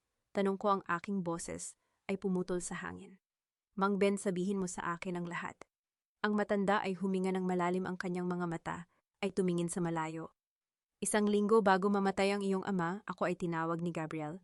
Sinabi niya na hindi na raw ako kailangan, na may bago na siyang trooper. Hindi ako nagreklamo, ma'am. Ako ay umalis na lamang. Bakit kanya tinanggal? Tanong ni Lucia. Dahil nakita ko ang isang bagay na hindi ko dapat nakita. Sabi ni Mang Ben, ang kanyang boses ay naging mahina. Isang araw habang ako ay naghihintay sa labas ng opisina ni Gabriel, nakita kong may inilalagay siyang isang maliit na bote sa bag ng iyong ama. Hindi ko alam kung ano iyon. Ngunit ang kanyang mga kamay ay nanginginig. Ang kanyang mukha ay maputla. Ano ang laman ng bote? Tanong ko, ang aking hininga ay nahahabol. Hindi ko alam, ma'am. Ngunit pagkatapos ng libing ng iyong ama, nakita ko si Gabriel na nakikipagkita sa isang doktor. Isang doktor na kilala ko si Dr. Reyes, ang dating chief of staff ng hospital. Sila ay nag-uusap sa isang sulok nagbubulungan. Nang makita nila ako, sila ay biglang tumigil. Dr. Reyes, bulong ni Lucia, ang kanyang mga mata ay lumawak. Siya ang pumirma sa death certificate ng ama mo, Mara. Ang aking puso ay tumigil. Ano, sigurado ka ba? Sigurado ako, sabi ni Lucia. Nakita ko ang pangalan niya sa dokumento. Akala ko normal lang siya ang chief of staff, siya ang pumipirma sa mga death certificate ng mga pasyente. Ngunit ngayon, may kinalaman siya sa pagkamatay ni tatay. Sabi ko, ang aking mga kamay ay nanginginig. Siya ang kasabwat ni Gabriel. Si Mang Ben ay tumango, ang kanyang mga mata ay napuno ng luha. Noong gabi bago mamatay ang iyong ama, ma'am, ako ay pumunta sa ospital. Gusto ko siyang makita huling pagkakataon. Ngunit nang ako ay nasa labas ng kanyang silid, nakita ko si Gabriel na lumalabas. Ang kanyang mga kamay ay nasa bulsa.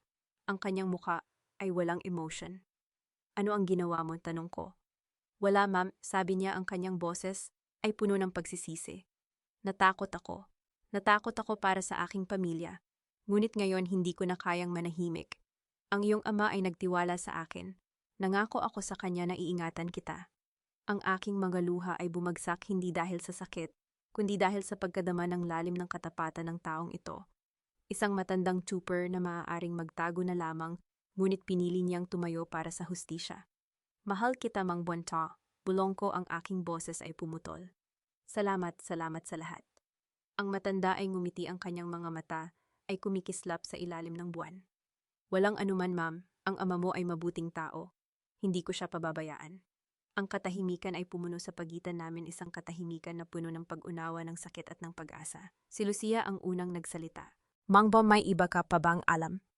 May iba ka pa bang nakita o narinig?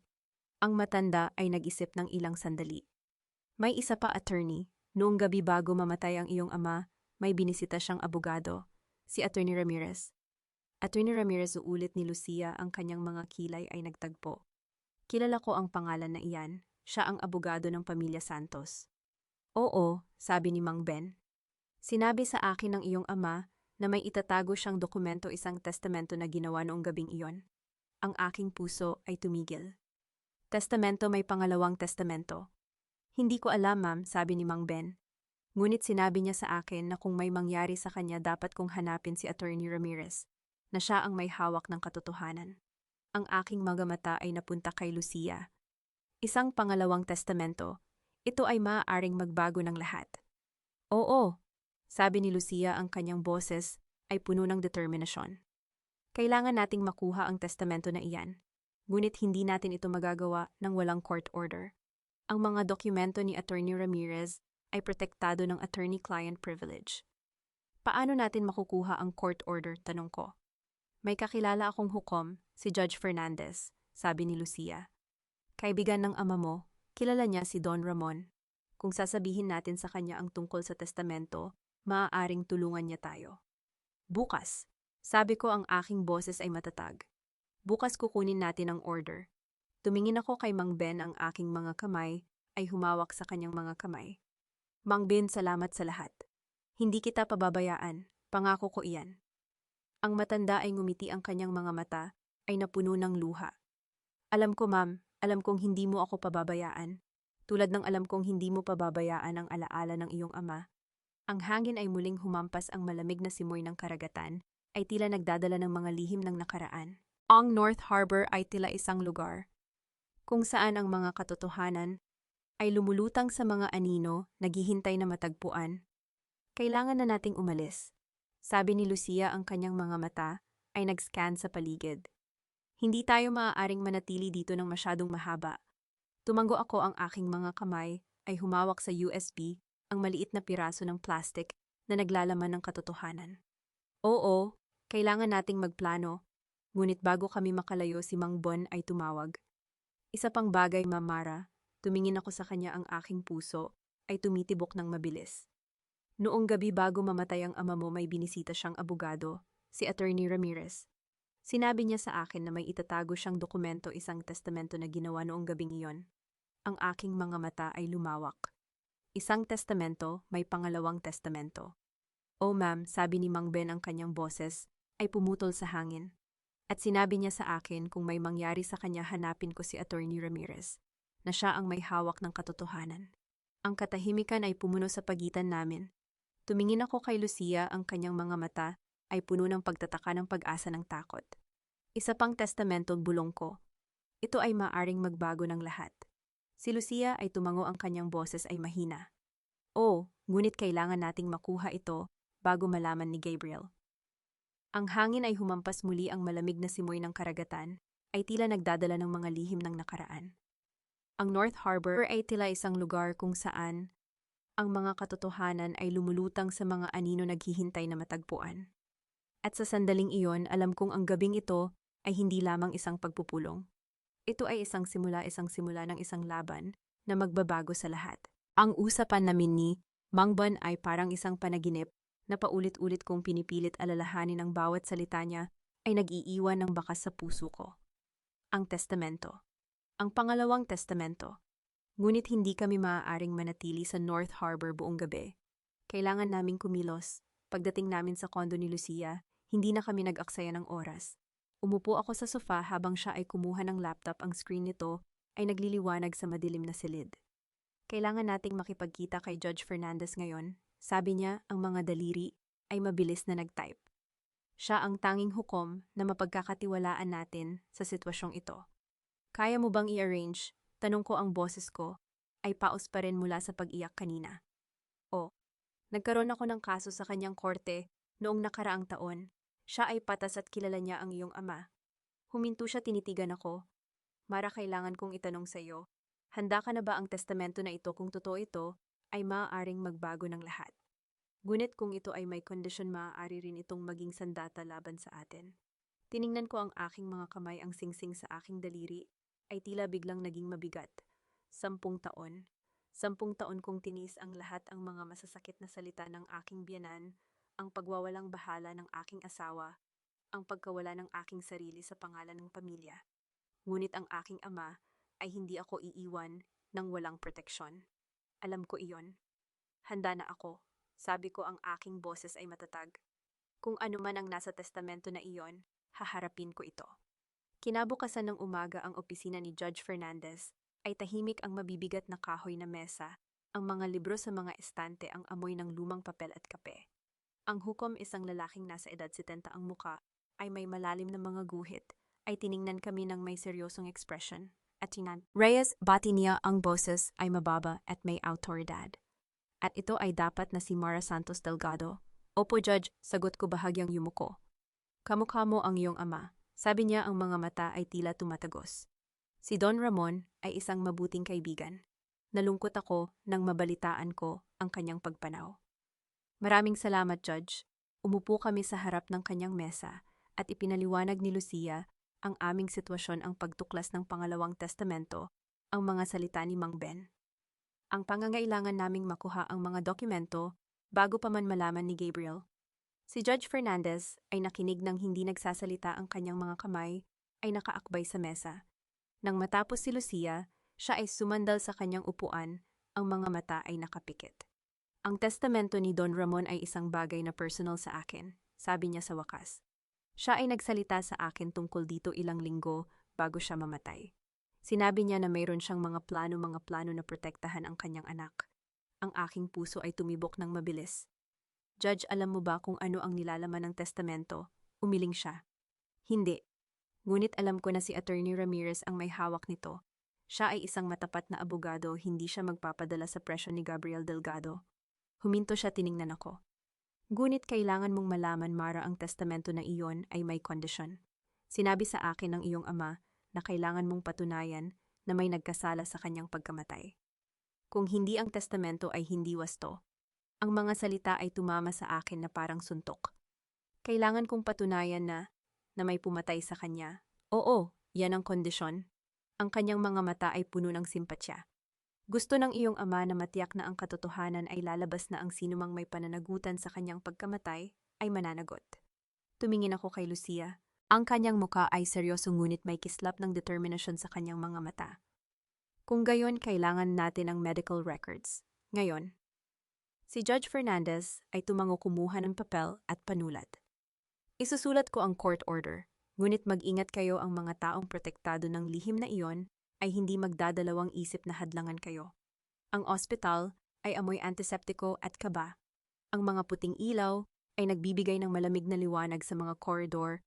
Ang mga nurse ay nagmamadali sa kanilang mga gawain. Dala-dala namin ang court order ang piraso ng papel na maaaring magbukas ng mga pinto na dapat manatiling sarado. Dr. Reyes Pat, sabi ni Lucia, ang kanyang boses ay matatag habang kinakausap ang lalaking nasa likod ng reception desk. Kailangan naming makita ang mga medical records ni Don Ramon Santos. Ang doktor, isang lalaking nasa edad 50 ang muka, ay payat at pagod ay tiningnan kami ng may pag-aalinlangan. Attorney, ang mga medical records ay confidential. Hindi ko maaaring, inilabas namin ito't putol ni Lucia inilapag ang court order sa mesa. Galing kay Judge Fernandez, may karapatan kaming makita ang mga dokumentong ito. Tiningnan ni Dr. Reyes ang papel, ang kanyang mga mata ay nag-scan sa mga salita. Ang kanyang mukha ay nanigas. Kailangan ko munang kumonsulta sa aming legal team. Wala kang oras para dyan. Sabi ni Lucia, ang kanyang boses ay naging malamig. Kung hindi mo ibibigay ang mga dokumento sa loob ng 10 minuto, magsasampa ako ng kaso laban sa iyo para sa obstruction of justice. At alam mo kung ano ang ibig sabihin niyan, Dr. Reyes. Ang doktor ay namutla. Ang kanyang mga kamay ay nanginginig habang kinuha niya ang isang susi mula sa kanyang bulsa. Sandali lang. Makalipas ang ilang minuto, bumalik siya na may dalang isang makapal na folder. Inilapag niya ito sa mesa, ang kanyang mga mata ay hindi tumitingin sa amin. Narito, ang kompletong medical records ng iyong ama. Kinuha ko ang folder, ang aking mga kamay ay nanginginig. Binuksan ko ito, ang mga pahina ay puno ng mga medical na terminolohiya, mga numero, mga resulta ng pagsusuri. Hindi ko maintindihan ang karamihan, ngunit may isang bagay na nakakuha ng aking attention. Lucia, bulong ko, ang aking daliri ay tumuturo sa isang linya. Tingnan mo ito. Tumingin siya, ang kanyang mga mata ay nag-scan sa pahina. Pagkatapos ang kanyang mukha ay nanigas. Digitalis, sabi niya ng mahina. Ang iyong ama ay namatay dahil sa heart failure dulot ng digitalis overdose. Anong ibig sabihin niyan? Tanong ko, ang aking boses ay nanginginig. Ang digitalis ay isang gamot para sa puso. Paliwanag niya, ang kanyang mga mata ay hindi umaalis sa pahina. Ngunit sa sobrang dami ito ay nakamamatay. Ang tanong ay bakit ang iyong ama na may sakit sa puso ay binigyan ng dobling doses. Tumingin kami kay Dr. Reyes, ang kanyang mukha ay tila mas lalong namutla. Hindi ko alam, mabilis niyang sabi. Ang digitalis ay normal na gamot para sa kondisyon ng iyong ama. Hindi ko alam na... Hindi mo alam na ano? Tanong ni Lucia, ang kanyang boses ay matalim. Na ang pasyente mo ay pinatay, na may nagbigay sa kanya ng labis na doses. Hindi ko, napahinto si Dr. Reyes, ang kanyang mga mata ay nag-scan sa paligid na parang may hinahanap. Wala akong alam, ako ay pumirma lamang ng death certificate, yun lang. Dr. Reyes, sabi ni Lucia, ang kanyang boses ay bumaba sa halos bulong. Kung may alam ka kahit na maliit na bagay, mas mabuting sabihin mo na ngayon. Kung hindi ikaw ang sasagot sa korte, ikaw ang magiging scapegoat ng lahat. Ang doktor ay hindi sumagot. Ngunit ang kanyang mga mata, ang mga mata na iyon, ay lumipat sa dulo ng koridor kung saan nakatayo ang isang lalaking nakaitim na suit, tahimik na nagmamasid. Sinundan ko ang kanyang tingin. Ang lalaki ay hindi gumagalaw, ang kanyang mukha ay walang expression. Ngunit may isang bagay sa kanyang presensya na nagpadala ng malamig na takot sa aking gulugod. Kailangan na nating umalis, sabi ko, ang aking boses ay bahagyang nanginginig. Ngayon, mabilis naming tinipon ang mga dokumento at lumabas ng ospital. Ang araw ay maliwanag sa labas, ngunit ang pakiramdam ko ay parang may anino na sumusunod sa amin. Pagpasok namin sa kotse ni Lucia, ang aking telepono ay nag-vibrate. Tiningnan ko ang screen, ang pangalan ni Gabriel ay kumikislap. Sinagot ko, ang aking boses ay pilit na kalmado. Gabriel, ang kanyang boses ay malamig, ngunit may ngiti na maririnig sa bawat salita. Nakuha mo ang medical records, magaling. Ngunit alam mo bang may isa pang testamento, ang testamento na ginawa ko kasama si Attorney Ramirez noong nakaraang taon. Ang testamento na nagbibigay sa akin ng lahat ng pag-aari ng Delgado Group. Ang mundo ay tumigil. Ang aking puso ay tumigil. Ang lahat ng hangin sa aking mga baga ay tila nawala sa isang iglap. Anok, bulong ko. Oo, mahal kong asawa, sabi niya, ang kanyang boses ay puno ng kasiyahan. Habang ikaw ay abala sa pag-iimbestiga, ako ay naghahanda rin. At ang testamento na iyon, ang testamento na may pirma ng iyong ama, ay nagbibigay sa akin ng lahat. Ang lahat ng pag-aari, ang lahat ng kontrol, ang lahat ng kapangyarihan. Ang aking kamay ay nanigas sa telepono. Ang mga salita niya ay tila lumulutang sa hangin, hindi kayang abutin ng aking isipan. Hindi ka maniniwala sa akin. Patuloy niya, ang kanyang boses ay naging mahina, halos bulong. Ngunit ito ang katotohanan. At sa pagtatapos ng araw na ito, ikaw ay wala kang anuman. Bumaba ang tawag. Tumingin ako kay Lucia, ang kanyang muka ay puno ng pag-aalala. Mara, ano ang nangyari? Hindi ako makasagot. Ang aking mga kamay ay nanginginig, ang folder ng medical records ay halos mahulog sa aking mga kamay. Ang mundo ay tila umiikot, ang lahat ng aking pinaghirapan, ang lahat ng aking pinlano, lahat ay tila gumuho sa isang tawag. Ngunit sa gitna ng kaguluhan, may isang bagay na kumislap sa aking isipan. Ang testamento ni Gabriel. Ang testamento na ginawa niya kasama si Attorney Ramirez. Ngunit si Attorney Ramirez, ang abogado ng aking ama, ay nagsabi sa amin na may pangalawang testamento. Ang testamento na ginawa noong gabing iyon, ilang oras bago mamatay ang aking ama. Dalawang testamento, dalawang bersyon ng katotohanan, at isa lamang ang maaaring totoo. Tiningnan ko si Lucia, ang aking boses ay naging matatag sa kabila ng takot. Kailangan nating makipagkita kay Attorney Ramirez ngayon, bago pa man malaman ni Gabriel na alam natin ang tungkol sa kanya. Ang testamento na iyon ay ang huling habilin ng iyong ama. Sabi ni Attorney Ramirez, ang kanyang boses ay matigas, ngunit ang kanyang mga mata ay hindi makatingin sa akin. Ang lahat ng pag-aari ng Delgado Group ay mapupunta kay Gabriel. Nakatayo kami sa malamig na opisina ng abogado, ang mga dokumento ay nakalatag sa mesa sa pagitan namin. Ang amoy ng lumang papel at mamahaling pabango ay pumupuno sa silid, ngunit ang tanging naririnig ko ay ang tibok ng aking puso. Attorney Ramirez, sabi ko, ang aking boses ay kalmado sa kabila ng bagyo sa loob ko. Ikaw ang abogado ng aking ama sa loob ng 20 taon. Alam mo ang kanyang sulat kamay, ang kanyang mga desisyon, ang kanyang pagkatao. At sinasabi mo sa akin na siya ang taong nagtiwala sa iyo ng lahat ay biglang nagbago ng kanyang habilin ilang linggo bago siya mamatay.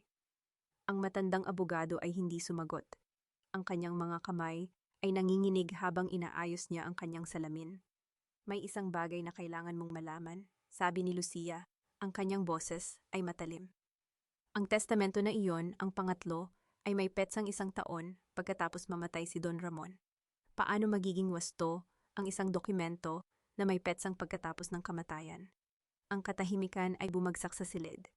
Tumingin ako kay Attorney Ramirez, ang kanyang muka ay namutla, ang kanyang mga mata ay kumikislap. At may isa pang problema, patuloy ni Lucia, kinuha ang dokumento mula sa kanyang bag. Ang pirma ni Don Ramon sa dokumentong ito, hindi tugma sa mga opisyal na dokumento ng bangko. Ikumpara mo mismo. Ang opisina ay tila lumiliit sa paligid namin. Ang mga libro sa mga estante, ang mga sertipiko sa dingding, ang mamahaling mesa, lahat ay tila sumasaksi sa pagbagsak ng isang tao. Attorney Ramirez, sabi ko, ang aking boses ay naging mahina. 10 taon kang nagsilbi sa aking pamilya. 10 taon mong pinrotektahan ang aking ama. At nang ngayon ay ipagkakanulo mo ang kanyang alaala para kay Gabriel. Ang matandang abogado ay tumingin sa akin, ang kanyang mga mata ay puno ng sakit. Mara, hindi mo naintindihan. May mga bagay na hindi mo alam. Sabihin mo sa akin, sabi ko, ang aking boses ay matatag. Sabihin mo sa akin ang lahat. Ngunit bago pa man siya makasagot, bumukas ang pinto. At nakatayo doon sa kanyang mamahaling suit, ang kanyang ngiti ay puno ng tagumpay, ay si Gabriel. Ang aking mahal na asawa, sabi niya, ang kanyang boses ay puno ng kasiyahan. Nakikita kong nakilala mo na ang aking kasosyo. Attorney Ramirez, sana ay naipaliwanag mo ng maayos ang aking panukala. Gabriel, sabi ko, ang aking mga ngipin ay nagngangalit. Paano ka nakarating dito? Ang abogado ko ay may appointment, sabi niya lumapit sa mesa. At ikaw ang nakikialam sa aking negosyo. Ngunit huwag kang mag-alala, sa lalong madaling panahon, ang lahat ng ito ay magiging akin. Ang opisina na ito, ang kumpanya, ang lahat. Hindi mo ito magagawa, sabi ni Lucia, ang kanyang boses ay malamig. Ang testamento na iyon ay peke. At may ebidensya kami. Ebidensya. Tumawa si Gabriel. Anong ebidensya? Ang mga medical na record na iyon, ang mga dokumento na iyon, ay maaaring peke rin. Sino ang maniniwala sa iyo? Ang korte. Sabi ko ang aking boses ay naging matatag. Bukas sa harap ng hukom, makikita ng lahat ang katotohanan. Ang ngiti ni Gabriel ay naglaho. Ang kanyang mga mata ay naging malamig. Mag-ingat ka, Mara. Ang paglalaro ng apoy ay maaaring masunog ka. Mas gugustuhin kong masunog kaysa mabulok sa kasinungalingan mo. Sagot ko, ang aking mga mata ay hindi lumalayo sa kanya. Umalis kami ng opisina na puno ng tension. Ang mga salita ni Gabriel ay umaalingaw-ngaw sa aking isipan. Ngunit sa gitna ng takot at galit may isang bagay na kumislap. Isang alaala, isang detalye na hindi ko napansin noon. Lulia, sabi ko, ang aking boses ay naging pabulong. Ang testamento ni Gabriel, ang pangatlo, may napansin ka ba? Ano o tanong niya, ang kanyang mga mata ay nag-aalala. Ang dulo ng pahina, sabi ko, ang aking puso ay tumibok ng mabilis. May isang marka, isang fingerprint. Hindi ito ang pirma ng aking ama. Ito ay isang bagay na iba. Tiningnan ni Lucia ang dokumento, ang kanyang mga mata ay dumilat. Mara, ito ay isang fingerprint. Ngunit hindi ito tugma sa anumang record. May isang paraan upang malaman. Sabi ko, ang aking boses ay naging kalmado. Kailangan nating ipadala ito sa pagsusuri, ngayon. Ang susunod na araw ay dumating ng mabilis. Ang korte ay puno ng mga tao, mga mamamahayag, mga abogado, mga empleyado ng Delgado Group. Ang hangin ay puno ng tensyon, ang bawat sulok ay puno ng bulong-bulungan. Umupo ako sa aking upuan, ang aking mga kamay ay nakakuyom sa aking kandungan. Sa kabilang panig ng silid nakaupo si Gabriel, kasama ang kanyang mga abogado, kabilang si Attorney Ramirez, na ang mukha ay tila mas lalong matanda kaysa kahapon. Ang korte ay nagpupulong upang matukoy ang bisa ng mga testamento ng yumaong si Don Ramon Santos. Sabi ng hukom, ang kanyang boses ay matunog. May 2 dokumento na isinumite. Ang una, ang testamento na ginawa 2 taon bago ang kamatayan, ay nagbibigay ng lahat ng pag-aari kay Mara Santos Delgado. Ang pangalawa, ang testamento na ginawa 1 taon pagkatapos ng kamatayan, ay nagbibigay ng lahat kay Gabriel Delgado. Ang silid ay nagulo. Ang mga bulong ay naging malakas. Ang pangalawang testamento patuloy ng hukom ay may isang problema. Ang petsa nito ay pagkatapos ng kamatayan ni Don Ramon. Paano magiging wasto ang isang dokumento na may petsang pagkatapos ng kamatayan? Tumingin ako kay Gabriel, ang kanyang mukha ay namutla, ang kanyang mga kamay ay nanginginig. Attorney Ramirez, sabi ng hukom, ikaw ang nagpatunay sa dokumentong ito. May paliwanag ka ba? Ang matandang abogado ay tumayo. Ang kanyang mga kamay ay nanginginig. Tumingin siya kay Gabriel, pagkatapos ay tumingin sa akin, at pagkatapos ay tumingin sa hukom. Ang testamento na iyon, sabi niya, ang kanyang boses ay nanginginig, ay hindi totoo. Inutusan ako ni Gabriel na gawin ito. Binayaran niya ako ng 10 milyon. Hindi ko alam na peke ito, pinirmahan ko lamang. Ang silid ay sumabog. Ang mga bulong ay naging sigaw.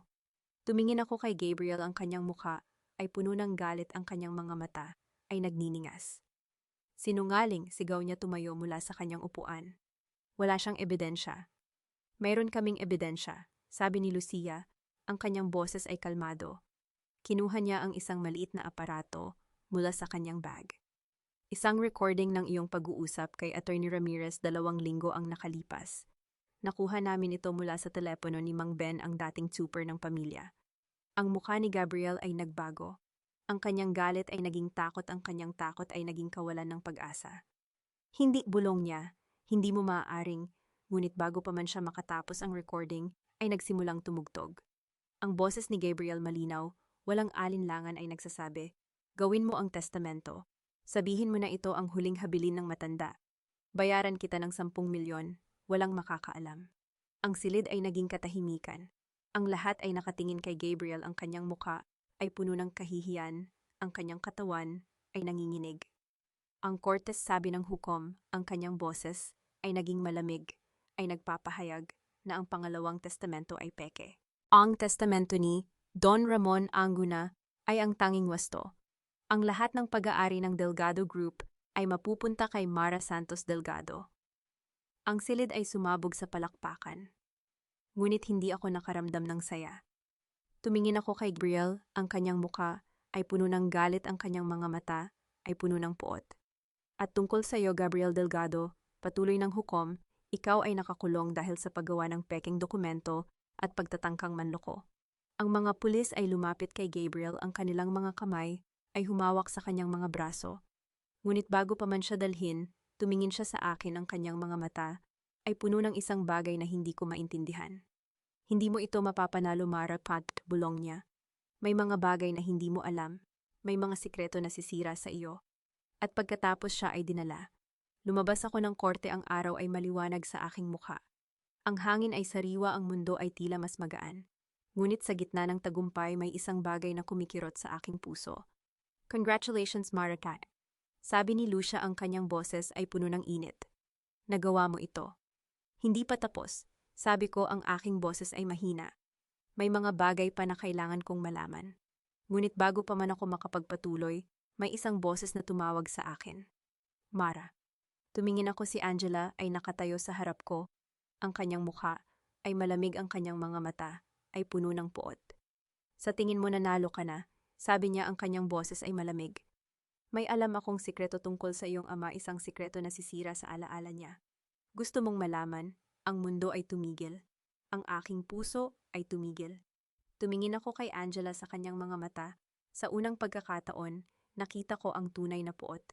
Hindi ang inggit ng isang karibal. Hindi ang galit ng isang natalo. Ngunit isang malalim, madilim na pagkamuhi na tila nagmula sa isang bagay na mas matanda pa sa akin. Ano ang sinasabi mo, bulong ko? Gumiti si Angela, isang ngiti na puno ng lason. Ang iyong ama, si Don Ramon, ay hindi ang banal na tao na iniisip mo. May mga bagay siyang ginawa, mga bagay na hindi mo alam. At balang araw, kapag nalaman mo ang katotohanan, makikita mo na hindi siya ang bayani na pinaniwalaan mo. Tumingin siya sa akin, nang isang beses pa ang kanyang mga mata ay puno ng isang pangako ng pagkawasak. Magkita tayo, Mara. Sabi niya, ang kanyang boses ay naging pabulong. At kapag nagkita tayo, makikita mo ang totoong mukha ng iyong ama. At pagkatapos siya ay lumayo, ang kanyang mga hakbang ay tila nagiiwan ng bakas ng apoy sa kanyang likuran. Tumingin ako kay Lucia, ang kanyang muka ay puno ng pag-aalala. Mara, ano ang sinabi niya? Hindi ako makasagot. Ang kanyang mga salita ay umaalingaw-ngaw sa aking isipan, ang kanyang mga mata ay nakatatak sa aking alaala. Sa unang pagkakataon sa aking buhay, natakot ako, hindi kay Gabriel, hindi kay Angela, ngunit sa katotohanang hindi ko pa alam. Ang mundo ay tila umiikot, ang lahat ng aking pinaniwalaan ay tila gumuguho.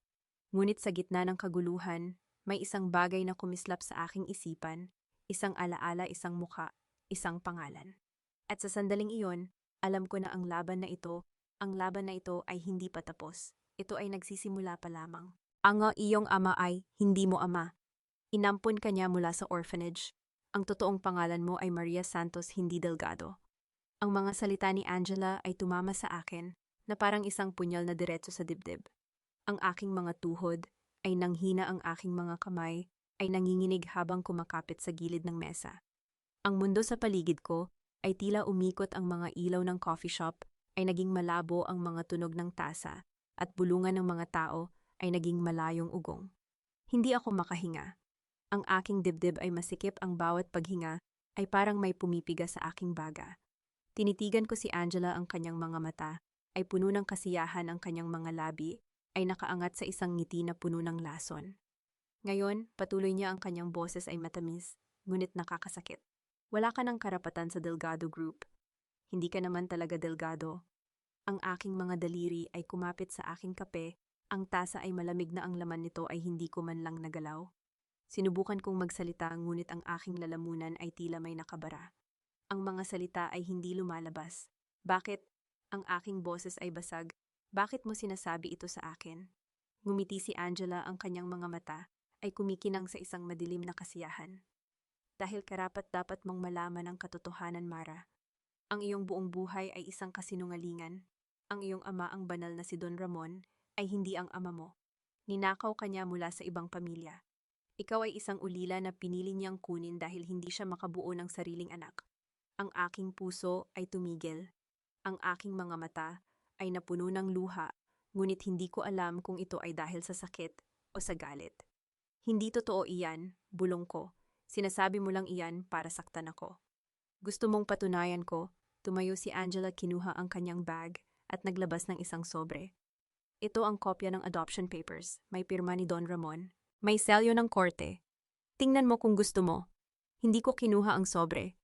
Ang aking mga kamay ay nanginginig, ang aking mga daliri ay ayaw kumilos. Tinitigan ko ang papel, ang pangalan sa itaas ay nakasulat sa malinaw na mga titik, Maria Santos. Hindi Delgado, Maria Santos. Bakit ang aking boses ay halos hindi marinig? Bakit hindi niya sinabi sa akin? Dahil gusto niyang kontrolin ka. Sabi ni Angela, ang kanyang boses ay puno ng paghamak. Ginamit ka niya para sa kanyang pangalan, para sa kanyang negosyo. Hindi ka niya mahal, ginamit ka lang niya. Ang mga salita ay tumama sa akin na parang suntok. Ang lahat ng aking pinaniwalaan, ang lahat ng aking pinanghawakan, ay tila gumuguho sa harap ng aking mga mata. Ang aking ama, ang lalaking nagpalaki sa akin, ang lalaking nagturo sa akin, ng lahat hindi ko siya anak. Ang pangalang Delgado, ang pangalan na ipinagmamalaki ko, hindi ko ito karapatan. Tumayo ako, ang aking mga binti ay nanginginig. Kailangan kong umalis, bulong ko. Takbo ka na, sabi ni Angela, ang kanyang boses ay puno ng panunuya. Ngunit saan ka man tumakbo, hindi mo matatakasan ang katotohanan. Hindi ka kailanman naging Delgado at hindi ka kailanman magiging. Hindi ako sumagot, hindi ko kaya. Ang aking mga paa ay humakbang patungo sa pinto, ang bawat hakbang ay parang may dalang bakal. Ang mundo sa labas ay maliwanag, ngunit sa aking mga mata, ang lahat ay madilim. Ang aking apartment ay tila ibang lugar. Ang mga dingding na pamilyar, ang mga kasangkapan na nakasanayan, lahat ay tila dayuhan. Tumayo ako sa gitna ng sala, ang aking mga mata ay dumako sa mga larawan sa dingding, ang mga larawan ng aking ama, ng aking pamilya, ng aking buhay. Ang lahat ay kasinungalingan. Dahan-dahan akong lumapit sa bookshelf, ang aking mga daliri ay kumalabit sa isang lumang album. Binuksan ko ito, ang mga pahina ay dilaw na, ang mga larawan ay kupas na. Ang aking mga mata ay dumako sa isang larawan. Ako, mga 5 taong gulang, nakaupo sa kandungan ng aking ama. Ang kanyang mga mata ay puno ng pagmamahal, ang kanyang ngiti ay puno ng init. Tatay, bulong ko, ang aking mga daliri ay dumampi sa kanyang muka sa larawan. Mahal mo ba talaga ako o ginamit mo lang ako? Ang mga luha ay dumaloy sa aking mga pisngi. Hindi ko na napigilan. Ang aking mga balikat ay nanginginig, ang aking dibdib ay masikip. Ang lahat ng mga taon, ng pagmamahal, ng sakripisyo, ng pagtitiwala, lahat ay tila isang malaking kasinungalingan. Kinuha ko ang aking telepono, ang aking mga daliri ay nanginginig habang nag-scroll sa aking contacts. Ang pangalan ni Miguel, ang aking kapatid, ay nakatitig sa akin. Ngunit hindi ko kayang pindutin. Hindi ko alam kung kaya kong marinig ang katotohanan mula sa kanya. Sa halip, umupo ako sa sofa, ang album ay nakabukas sa aking kandungan. Ang mga larawan ng aking pagkabata, ang mga kaarawan, ang mga Pasko, ang mga bakasyon, lahat ay tila nagtatanong sa akin. Sino ka ba talaga? Ang telepono ay biglang nag-vibrate. Tiningnan ko ito, si Miguel. Miguel, yung aking boses ay mahina, kailangan kitang makausap. Makalipas ang 30 minuto, si Miguel ay nakaupo sa harap ko. Ang kanyang mga mata ay puno ng pag-aalala, ang kanyang mukha ay puno ng pagkalito. Ate, ano ang nangyari? Bakit ka umiiyak? Hindi ako makasagot. Ang aking mga kamay ay nanginginig habang inilalagay ko ang adoption papers sa harap niya. Tinitigan niya ito, ang kanyang mga mata ay lumaki, ang kanyang mukha ay naging seryoso. Alam mo na, bulong ko. Alam mo na mula pa noong una. Tumingin siya sa akin, ang kanyang mga mata ay puno ng sakit. Ate, bakit hindi mo sinabi sa akin? Ang aking boses ay basag. Bakit itinago ninyo sa akin? Umupo si Miguel sa tabi ko, ang kanyang kamay ay humawak sa aking balikat. Dahil hindi ito mahalaga, ate. Hindi kailanman naging mahalaga. Hindi mahalaga, tumawa ako, ngunit ang tawa ay walang saya. Ang buong pagkatao ko ay kasinungalingan. Ang pangalan ko, ang pamilya ko, ang buhay ko, lahat ay peke. Hindi, ate, ang boses ni Miguel ay matatag. Ang pangalan mo ay hindi nagtatakda kung sino ka. Ang pagmamahal ni tatay sa iyo, iyon ang totoo. Tumingin ako sa kanya, ang aking mga mata ay puno ng pagdududa. Paano mo nalaman na pabuntong hininga si Miguel? Noong mamatay si nanay, gusto ni tatay na magpakamatay. Hindi niya kinaya ang pagkawala, ang sakit ay sobra. Ngunit isang araw pumunta siya sa isang orphanage para mag-donate ng mga gamit ni nanay. At doon nakita ka niya. Ang aking puso ay tumibok ng malakas. Nakita ako, gumiti si Miguel, ang kanyang mga mata ay puno ng init. Ikaw ay isang maliit na batang babae na nakaupo sa sulok nag-iisa. Ngunit nang makita ka ni tatay, sinabi niya na parang may nagbago sa kanya. Sa sandaling iyon, alam niya na may dahilan pa upang mabuhay. Ang mga luha ay dumaloy muli sa aking mga pisngi. Ngunit, hindi kanya anak sa dugo, sabi ni Miguel, ang kanyang boses ay malambot, ngunit anak kanya sa puso. Higit pa sa akin, higit pa sa kahit sino. Tinitigan ko siya, ang kanyang mga mata ay puno ng katapatan. Paano mo nasabi iyan? Dahil noong nagkasakit si tatay, ikaw ang huling pangalan na binanggit niya. Ikaw ang huling mukha na nakita niya bago siya pumanaw. Hindi ako ikaw, ate. Ikaw ang kanyang anak. Ang aking mga balikat ay nanginginig habang umiiyak ako, ngunit sa pagkakataong ito, ang mga luha ay hindi dahil sa sakit. Ito ay dahil sa pagmamahal. Ang pagmamahal ng isang ama na hindi ko kadugo, ngunit nagmahal sa akin ng higit pa sa dugo. Hinatak ako ni Miguel sa isang yakap, ang kanyang mga braso ay mahigpit sa aking paligid. Hindi mahalaga kung sino ang ama mo sa dugo, ate. Ang mahalaga, itinuro niya sa iyo ang kahulugan ng pagmamahal at sakripisyo. At iyon ang ipaglalaban mo. Tumango ako, ang aking muka ay nakabaon sa kanyang balikat. Tama ka, bulong ko. Hindi mahalaga ang pangalan. Ang mahalaga kung sino ako bilang tao at kung ano ang itinuro sa akin ni tatay. Hinawakan ko ang aking telepono, ang aking mga daliri ay matatag na ngayon. Tinawagan ko si Lucia. Lucia, ang aking boses ay malinaw, ituloy natin ang kaso. Hindi para sa pangalan, kundi para sa hustisya. Para sa aking ama, ang totoong ama ko na nagturo sa akin na maging matatag. Handang-handa na ako, Mara, sabi ni Lucia. Ang lahat ng ebidensya ay nasa akin na. Ngumiti ako sa pagkakataong ito, ang ngiti ay totoo. Salamat, Lucia. Ngunit bago pa man ako makapagsalita pa, ang aking telepono ay biglang nag-vibrate. Tiningnan ko ang screen, ang numero ay mula sa kulungan. Si Gabriel. Ang aking puso ay tumibok ng malakas. Pinindot ko ang sagot, ang aking boses ay maingat. Gabriel, ang kanyang boses ay garalgal, puno ng kawalan ng pag-asa. Mara, kailangan kitang makausap. May alam akong tungkol sa pagkamatay ng iyong ama, ang totoong dahilan. Ngunit kailangan kong makalabas muna dito. Ang mundo ay tumigil. Ang aking mga mata ay lumaki, ang aking kamay ay nanginginig habang hawak ang telepono. Tumingin ako kay Miguel, ang kanyang mukha ay puno ng pag-aalala, ang kanyang mga mata ay puno ng mga tanong. Ano ang sinasabi mo, bulong ko? Hindi ito aksidente, Maradmart, ang boses ni Gabriel ay naging pabulong.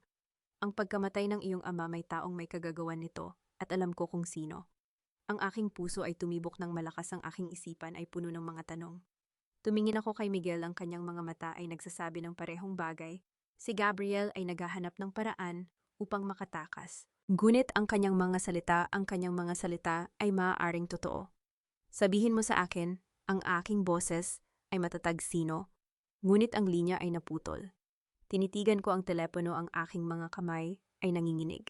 Tumingin ako kay Miguel, ang kanyang muka ay puno ng pag-aalala, ang kanyang mga mata ay puno ng mga tanong. Ano ang gagawin natin, ate, bulong niya? Hindi ako sumagot. Ang kanyang mga salita ay umaalingaw-ngaw sa aking isipan. May alam akong tungkol sa pagkamatay ng iyong ama, ang totoong dahilan. Ang aking mga daliri ay kumapit sa telepono, ang aking isipan ay tumatakbo. Si Gabriel ay naghahanap ng paraan upang makatakas, ngunit ang kanyang mga salita ay maaaring totoo. Ang pagkamatay ng aking ama, ang lalaking nagmahal sa akin, nang higit pa sa dugo, ay maaaring hindi aksidente. At sa sandaling iyon, alam ko na ang laban na ito ay hindi pa tapos. Ito ay nagsisimula pa lamang.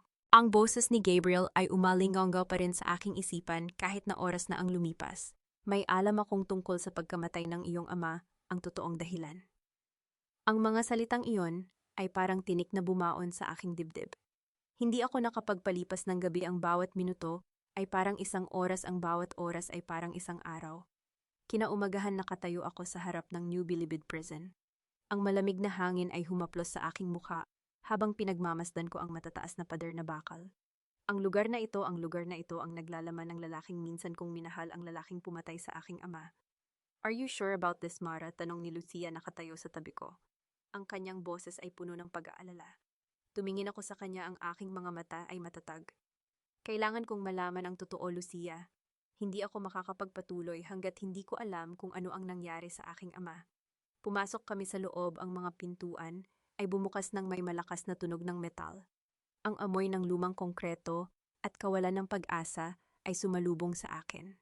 Dinala kami sa isang maliit na silid, isang mesa, 2 upuan at isang salamin na 100. At doon nakaupo sa kabilang side ng salamin si Gabriel. Hindi ko siya nakilala sa una. Ang lalaking ito, payat maputla ang mga mata, ay lumubog, ay hindi ang Gabriel na aking nakilala. Ang dating makisig na CEO, ang lalaking may kumpiyansa sa bawat hakbang, ngayon ay isang anino na lamang ng kanyang dating sarili. Ang kanyang damit pitan ay maluwag sa kanyang katawan, ang kanyang buhok ay magulo, ang kanyang panga ay may tinubuang balbas. Umupo ako sa harap niya, ang aking mga kamay ay nakapatong sa mesa. Ang salamin na naghihiwalay sa amin ay malamig sa aking mga daliri. Gabriel, ang aking boses ay kalmado, sinabi mo na may alam ka tungkol sa pagkamatay ng aking ama. Tumingin siya sa akin, ang kanyang mga mata ay puno ng lungkot, ngunit may isang bagay na naiiba. May pagsisisi, may sakit, ngunit higit sa lahat may takot. Kailangan kong lumabas dito, Mara. Ang boses niya ay garalgal paus. Kailangan kong sabihin sa iyo ang totoo, ngunit hindi ako makapagsalita dito. May mga taong nakikinig. Tumingin ako kay Lucia, siya ay nakatayo sa may pintuan, ang kanyang mga mata ay nagsasabi sa akin na mag-ingat. Ngunit may isang bagay sa mga mata ni Gabriel, isang bagay na totoo. Sabihin mo sa akin dito, matigas kong sabi. Wala nang mga kondisyon, Gabriel. Napabuntong hininga siya, ang kanyang mga balikat ay lumubog. Alam mo ba kung bakit ako napunta dito? Hindi dahil sa gusto ko. Hindi dahil sa plano ko. Ngunit dahil Huminto siya, ang kanyang mga mata ay napapikit. Dahil si Angela. Ang pangalan na iyon, si Angela. Ang babaeng sumira sa aking kasal. Ang babaeng nagnakaw ng aking asawa. Ang babaeng ngayon ay sinisisi si Gabriel.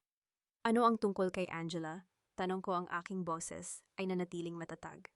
Binuksan ni Gabriel ang kanyang mga mata at sa unang pagkakataon, nakita ko ang totoong takot sa kanila. Hindi ang takot ng isang lalaking nahuli. Ang takot ng isang lalaking nakakita ng isang bagay na kakilakilabot. Si Angela ang nagplano ng lahat. Bulong niya, ang kanyang boses ay nanginginig. Siya ang nakipag-ugnayan kay Dr. Reyes. Siya ang nagbigay ng digitalis. Ang mundo ay tumigil. Ano yang aking bulong ay halos hindi marinig. Ang digitalis, ulit ni Gabriel, ang kanyang mga mata ay nananabik na hawakan ng akin. Ang gamot na pumapatay sa puso ng iyong ama. Hindi ito aksidente, Mara. Hindi ito natural na pagkamatay. Si Angela, siya ang nagbigay ng digitalis kay Dr. Reyes. Siya ang nag-utos na iturok ito sa iyong ama. Ang aking mga daliri ay kumapit sa mesa, ang aking mga kuko ay bumabaon sa kahoy. Ang aking puso ay tumitibok ng napakalakas na halos hindi ko marinig ang aking sariling pag-iisip. Ako, huminto si Gabriel, ang kanyang boses ay naputol. Ako, ginawa ko lang ang sinabi niya, mahal ko siya, nabulag ako. Tinitigan ko siya, ang lalaking ito ang aking asawa, ang pumatay ng aking ama. At sa halip na galit, sa halip na puot, may isang bagay na naiiba ang aking naramdaman. Hindi mo kasalanan na nabulag ka, ngunit kasalanan mo na pinili mong manatiling bulag. Ang mga salita ay lumabas sa aking bibig bago ko pa man ito napigilan. Hindi mo kasalanan na nabulag ka, Gabriel, ngunit kasalanan mo na pinili mong manatiling bulag. Ang kanyang mga mata ay napuno ng luha. Mara, patawarin mo ako. Alam kong hindi ko ito karapat-dapat, ngunit hindi kita patatawarin pa. Putol ko, ang aking boses ay matatag. Hindi dahil hindi ko kaya, kundi dahil hindi mo ito karapat-dapat. Tumayo ako, ang aking mga kamay ay nanginginig. Ngunit bago ako makaalis, tumingin ako sa kanya ng isang beses pa. Ngunit sasabihin ko sa iyo ang isang bagay, Gabriel. Ang aking ama, ang lalaking minahal ko, ay hindi maghahangad ng paghihiganti. Itinuro niya sa akin na ang paghihiganti ay hindi nagdadala ng kapayapaan. Ang hustisya lamang ang nagdadala nito. Lumabas ako ng silid, ang aking mga hakbang ay matatag. Ngunit sa loob ang aking puso ay sumisigaw. Lucia, ang aking boses ay nanginginig. Habang naglalakad kami sa koridor, kailangan nating hanapin si Angela. Ngunit bago pa man ako makapagsalita pa, ang telepono ni Lucia ay nag-vibrate.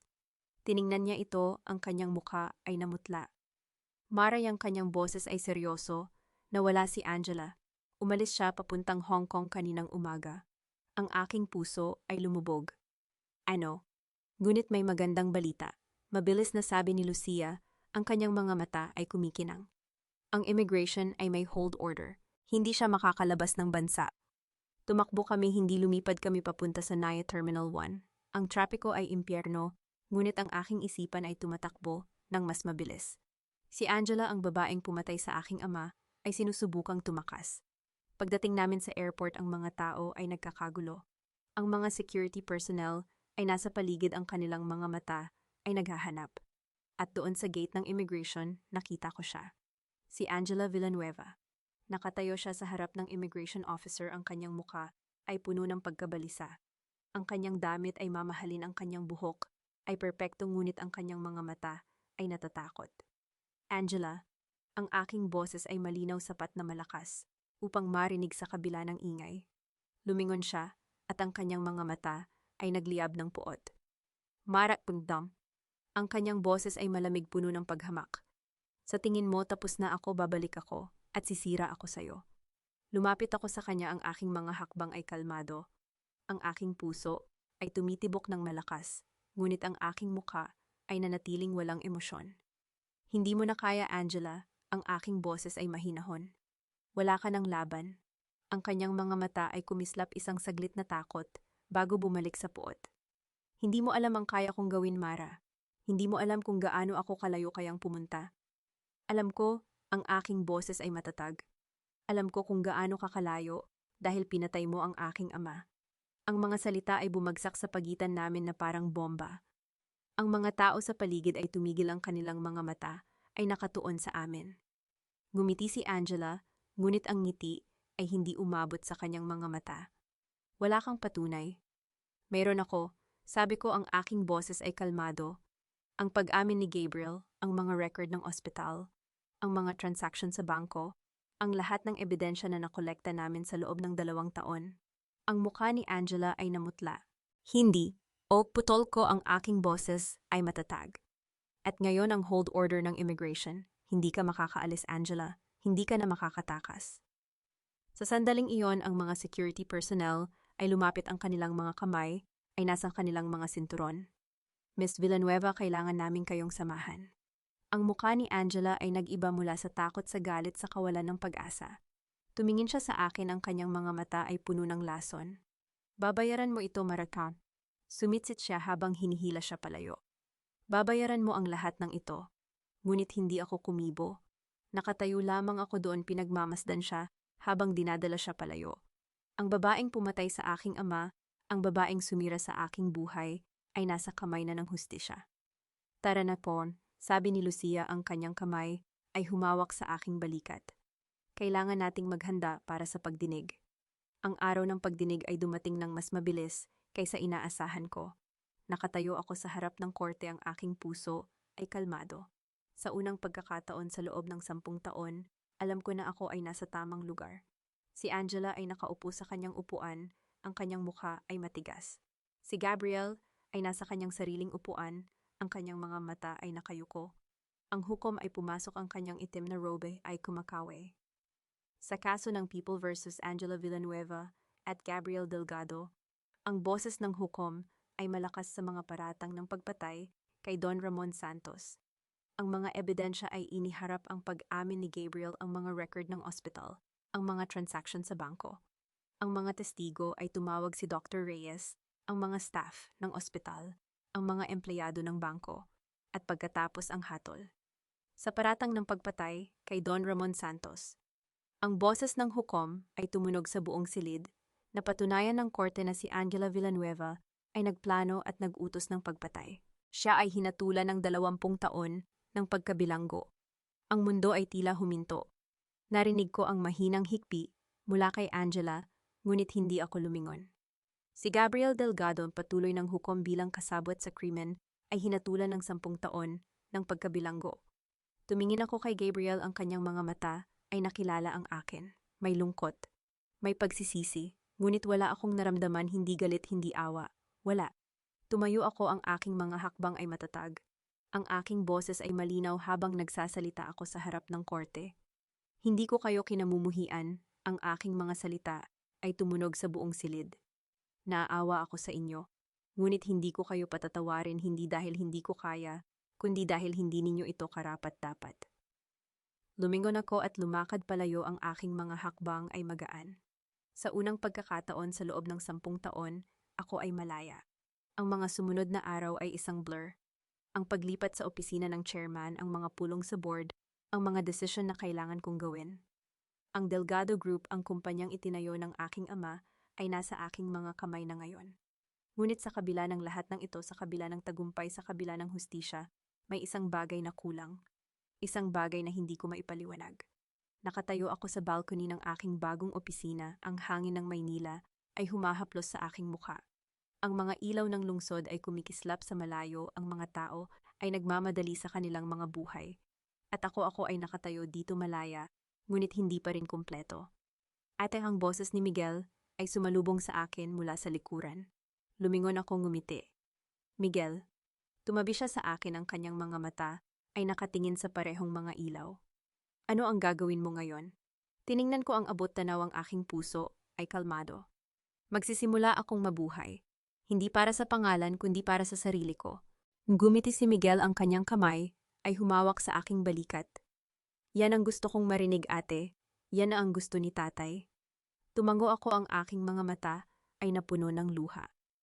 Alam ko, at yan ang gagawin ko. Bumalik ako sa loob ng opisina, ang aking mga hakbang ay magaan. Ang bagong desk, ang bagong upuan, ang bagong buhay. Ang lahat ay bago, ngunit may isang bagay na pamilyar. At doon sa gitna ng aking bagong desk, may isang litrato, si Don Ramon. Nakangiti siya, ang kanyang mga mata ay puno ng init. Ang parehong ngiti na nakita ko noong bata pa ako, noong una niya akong nakita sa ampunan. Ang parehong ngiti na nagpakita sa akin na may pagmamahal na higit pa sa dugo. At sa ilalim ng litrato may nakasulat na kamay. Anak, hindi kita pinabayaan, nasa puso mo ang lakas. Gamitin mo ito. Ang aking mga daliri ay humaplos sa mga salita, ang aking mga luha ay dumaloy. Ngunit sa pagkakataong ito, ang mga luha ay hindi dahil sa sakit. Ang mga luha ay dahil sa pagmamahal. Ang pagmamahal ng isang ama na hindi ko kadugo, ngunit nagmahal sa akin ng higit pa sa dugo. Ngumiti ako, ang aking luha ay dumadaloy, ngunit ang aking puso ay magaan. Salamat, tatay. Bulong ko, ang aking mga daliri ay nananatili sa litrato. Gagamitin ko ito, pangako. 1 taon na ang lumipas. Ang umaga ay tila mas maliwanag kaysa dati. Ang hangin ay mas presko, ang mga kulay ng langit ay mas buhay. Nakatayo ako sa harap ng malaking salamin sa aking opisina. Ang reflection ko ay nakangiti sa akin, isang ngiting hindi ko kilala noon. Chairman Delgado, and ang boses ng aking sekretarya ay sumalubong sa akin mula sa pinto. Handa na ang lahat para sa press conference. Tumango ako, ang aking mga hakbang ay matatag habang naglalakad ako patungo sa conference room. Ang Delgado Group, ang kumpanyang itinayo ng aking ama, ay umabot sa pinakamataas na antas ng tagumpay nito ngayon. Ang mga numero sa financial report ay nagpapakita ng record-breaking na kita. Ngunit higit pa sa pera, ang kumpanya ay kinilala bilang top 2 minbat Nyatnam. Ang taong iyon ay hindi madali. Ang mga pagbabago sa pamamahala, ang paglilinis ng mga tiwaling opisyal, ang pagpapatupad ng mga bagong patakaran. Ngunit sa bawat hakbang naramdaman ko, ang presensya ng aking ama gabay sa akin, nagbibigay ng lakas. At ngayon, ang aking boses ay malinaw sa harap ng mga mamamahayag. Nais kong ipahayag ang paglulunsad ng Don Ramon Santos Foundation. Ang mga kamera ay kumaluskos, ang mga tanong ay bumuhos. Ngunit ang aking isip ay nasa ibang lugar, sa mga batang makikinabang sa programang ito. Ang mga batang tulad ko noon, nawawala nag-iisa, naghahanap ng pagmamahal. Ang pundasyon ay magbibigay ng suporta sa mga ulila sa buong bansa. Patuloy ko, ang aking boses ay matatag. Edukasyon, kalusugan at pagmamahal na nararapat sa bawat bata. Nang matapos ang press conference, ang aking puso ay puno ng kasiyahan. Hindi ang kasiyahan ng tagumpay sa negosyo, kundi ang kasiyahan ng layunin. Sa unang pagkakataon sa aking buhay, alam ko kung bakit ako gumigising tuwing umaga. Ang sementeryo ay tahimik nang bumisita ako. Ang mga puno ay sumasayaw sa hangin, ang mga dahon ay kumakaluskos na parang mga bulong, Dahan-dahan akong lumakad patungo sa puntod ni Don Ramon, ang lalaking nagbigay sa akin ng pangalan ng pamilya ng pagmamahal na hindi ko inaasahan. Lumuhod ako sa harap ng kanyang puntod, ang mga bulaklak ay inilagay ko sa marmol. Ang kanyang litrato ay nakangiti sa akin, ang parehong ngiti na nakita ko noong bata pa ako. Tatay, kang aking boses ay pumutok na gawa ko na.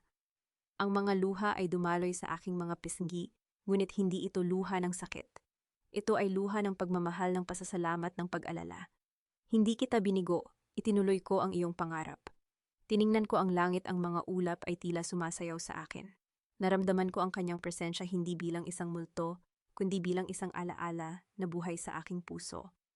Mahal kita, tatay. Bulong ko, ang aking mga daliri ay humaplos sa kanyang litrato. Salamat sa lahat. Tumayo ako, ang aking mga tuhod ay bahagyang nanginginig. Ngunit ang aking puso ay matatag. Ang aking mga hakbang ay magaan. Habang lumalayo ako, hindi nakatalikod, ngunit humaharap sa hinaharap. Pagbalik ko sa opisina, ang lobby ay puno ng mga bata. Ang kanilang mga mata ay kumikislap sa pagkamangha habang tinitingnan nila ang matataas na kisame, ang mga kristal na chandelier, ang mga mararangyang kasangkapan. Ang mga bata mula sa ampunan, ang mga batang makikinabang sa pundasyon, ay naglilibot sa gusali. Nakatayo ako sa malayo, pinagmamasdan sila. Ang isang batang babae, mga 8 taong gulang, ay nakatitig sa malaking larawan ng Don Ramon sa lobby. Ang kanyang mga mata ay puno ng pagtataka. Tita, ang boses niya ay mahina nang lumapit siya sa akin. Sino siya? Tiningnan ko ang larawan ng aking ama. Ang aking puso ay napuno ng init. Siya ang nagturo sa akin na ang pagmamahal ay hindi nasusukat sa dugo. Na ang pamilya ay hindi lamang ang kadugo, kundi ang mga taong pumipili na mahalin ka. Ang batang babae ay ngumiti, ang kanyang mga mata ay kumikinang. Ganun ba wala rin akong nanay at tatay? Lumuhod ako sa harap niya, ang aking kamay ay humawak sa kanyang balikat. Alam ko, anak, ngunit mula ngayon may pamilya ka na, may nagmamahal sa iyo. Ang kanyang mga mata ay napuno ng luha, ngunit ngumiti siya. At sa sandaling iyon nakita ko ang aking sarili sa kanya. Ang batang si Mara na naghahanap ng pagmamahal. Ang batang si Mara na natagpuan ito sa isang lalaking hindi niya kadugo. Tumayo ako, ang aking puso ay puno ng determinasyon. Gagawin ko ang lahat para walang batang makaramdam ng pag-iisa. Bumalik ako sa aking opisina, ang aking mga hakbang ay mabilis. Umupo ako sa harap ng aking laptop, ang aking mga daliri ay mabilis na gumagalaw sa keyboard. Ang mga plano para sa hinaharap, ang mga programa, ang mga proyekto, ang mga pangarap. Hindi para sa akin, para sa kanila. Para sa mga batang tulad ko noon, para sa mga batang nangangailangan ng pagmamahal. Ang araw ay lumubog sa abot-tanaw, ang kalangitan ay pininturahan ng orange at pink. Nakatayo ako sa balcony ng aking opisina, ang hangin ng Maynila ay humahaplos sa aking muka. Ang mga ilaw ng lungsod ay unti-unting kumikislap, ang mga tao ay nagmamadali sa kanilang mga buhay. Ngunit ako ay nakatayo dito, hindi nagmamadali, hindi naghahanap, hindi natatakot. Sa unang pagkakataon sa aking buhay, ako ay payapa. Hindi ko alam kung ano ang mangyayari bukas. Ang bukas ay hindi garantisado, alam ko iyon. Ngunit alam ko sa unang pagkakataon sa buhay ko, ako ay malaya.